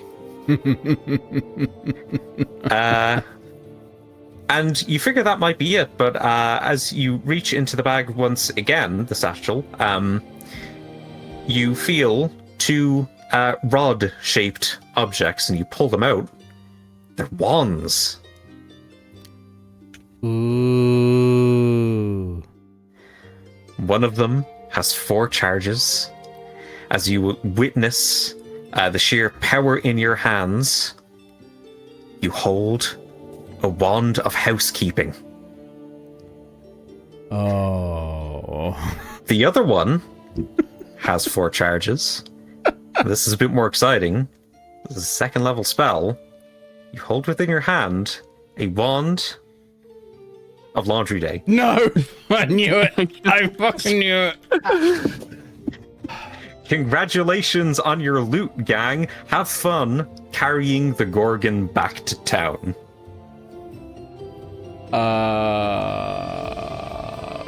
We didn't think that through. Utri can just carry it. Utri carries the Gorgon back to town behind you.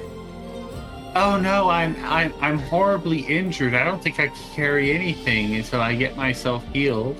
Utri has long since used lay hands on to heal the gore wound. He's still playing up. Charisma Deception, and Inoltrare and Fee, you get advantage on your Wisdom Insight checks because Utri pushed this thing 10 feet after just getting gored. 12 is what I got. Adrenaline. Can both these make separate rolls? Yes. I cast Laundry Day. I think the effect Utri would as have well. ended by the time we get done looting the body. I'm pretty sure Yeah.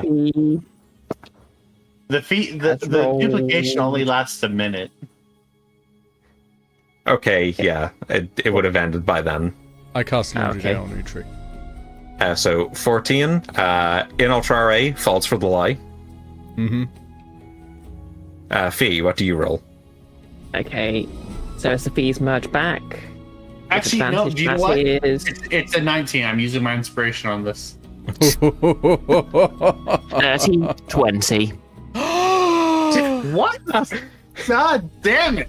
Fee, you remember very vividly when Utri just got gored by this Gorgon and was able to pull their, like, pierced shoulder out and then shoulder the Gorgon away 10 feet. God damn it! Can't beat a ranger at perception, I guess. Yep, they say that out loud.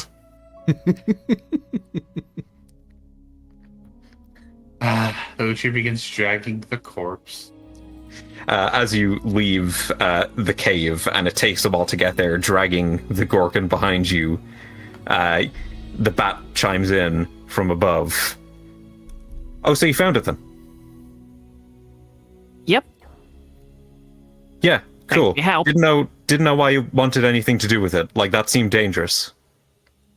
Oh, it's worth a lot of money. Okay, is money a thing worth dying for? You can trade it for a loss of fruit. Okay, you make a good argument. Yep, nope, you drag it out of the cave. It is a long trek back to Korakii, but once you get there, you are easily able to sell this Gorgon for a ton of gold. Like, golden Gorgons are incredibly rare.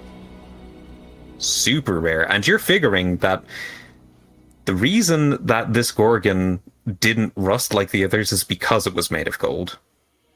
So whereas the other Gorgons of its herd eventually wore down after weathering the elements and died where they laid, this one, unfortunately, was the lone survivor because of this unique mutation of sorts.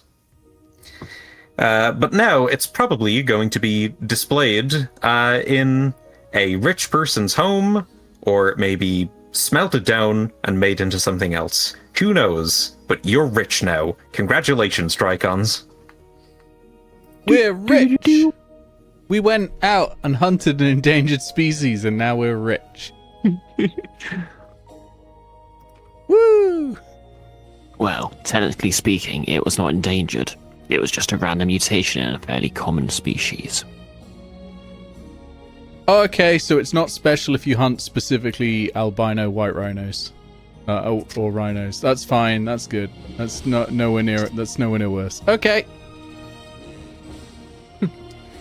Have fun figuring out what you're going to do with that with your new week of downtime.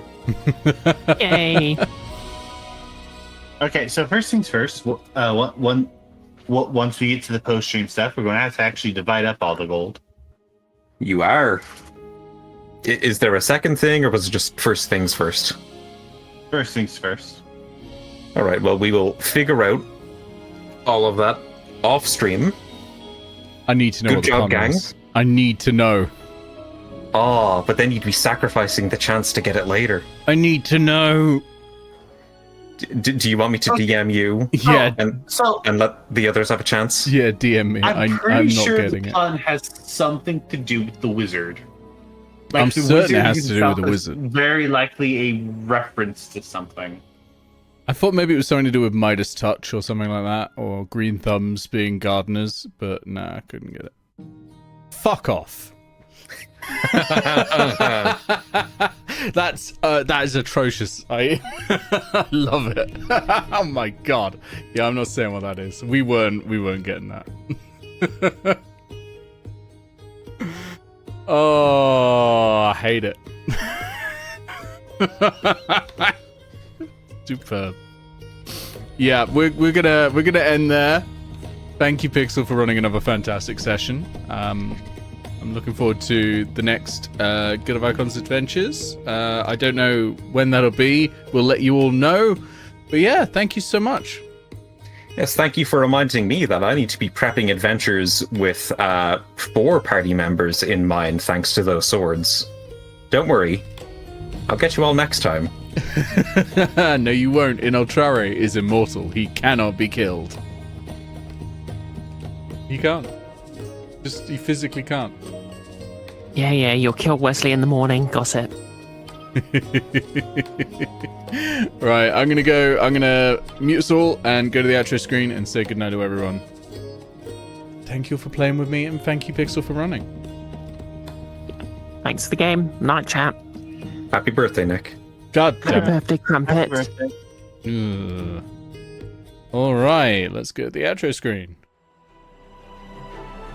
I hope you all had fun. I thought that was a really good fight. It was scary right at the end there with the petrification.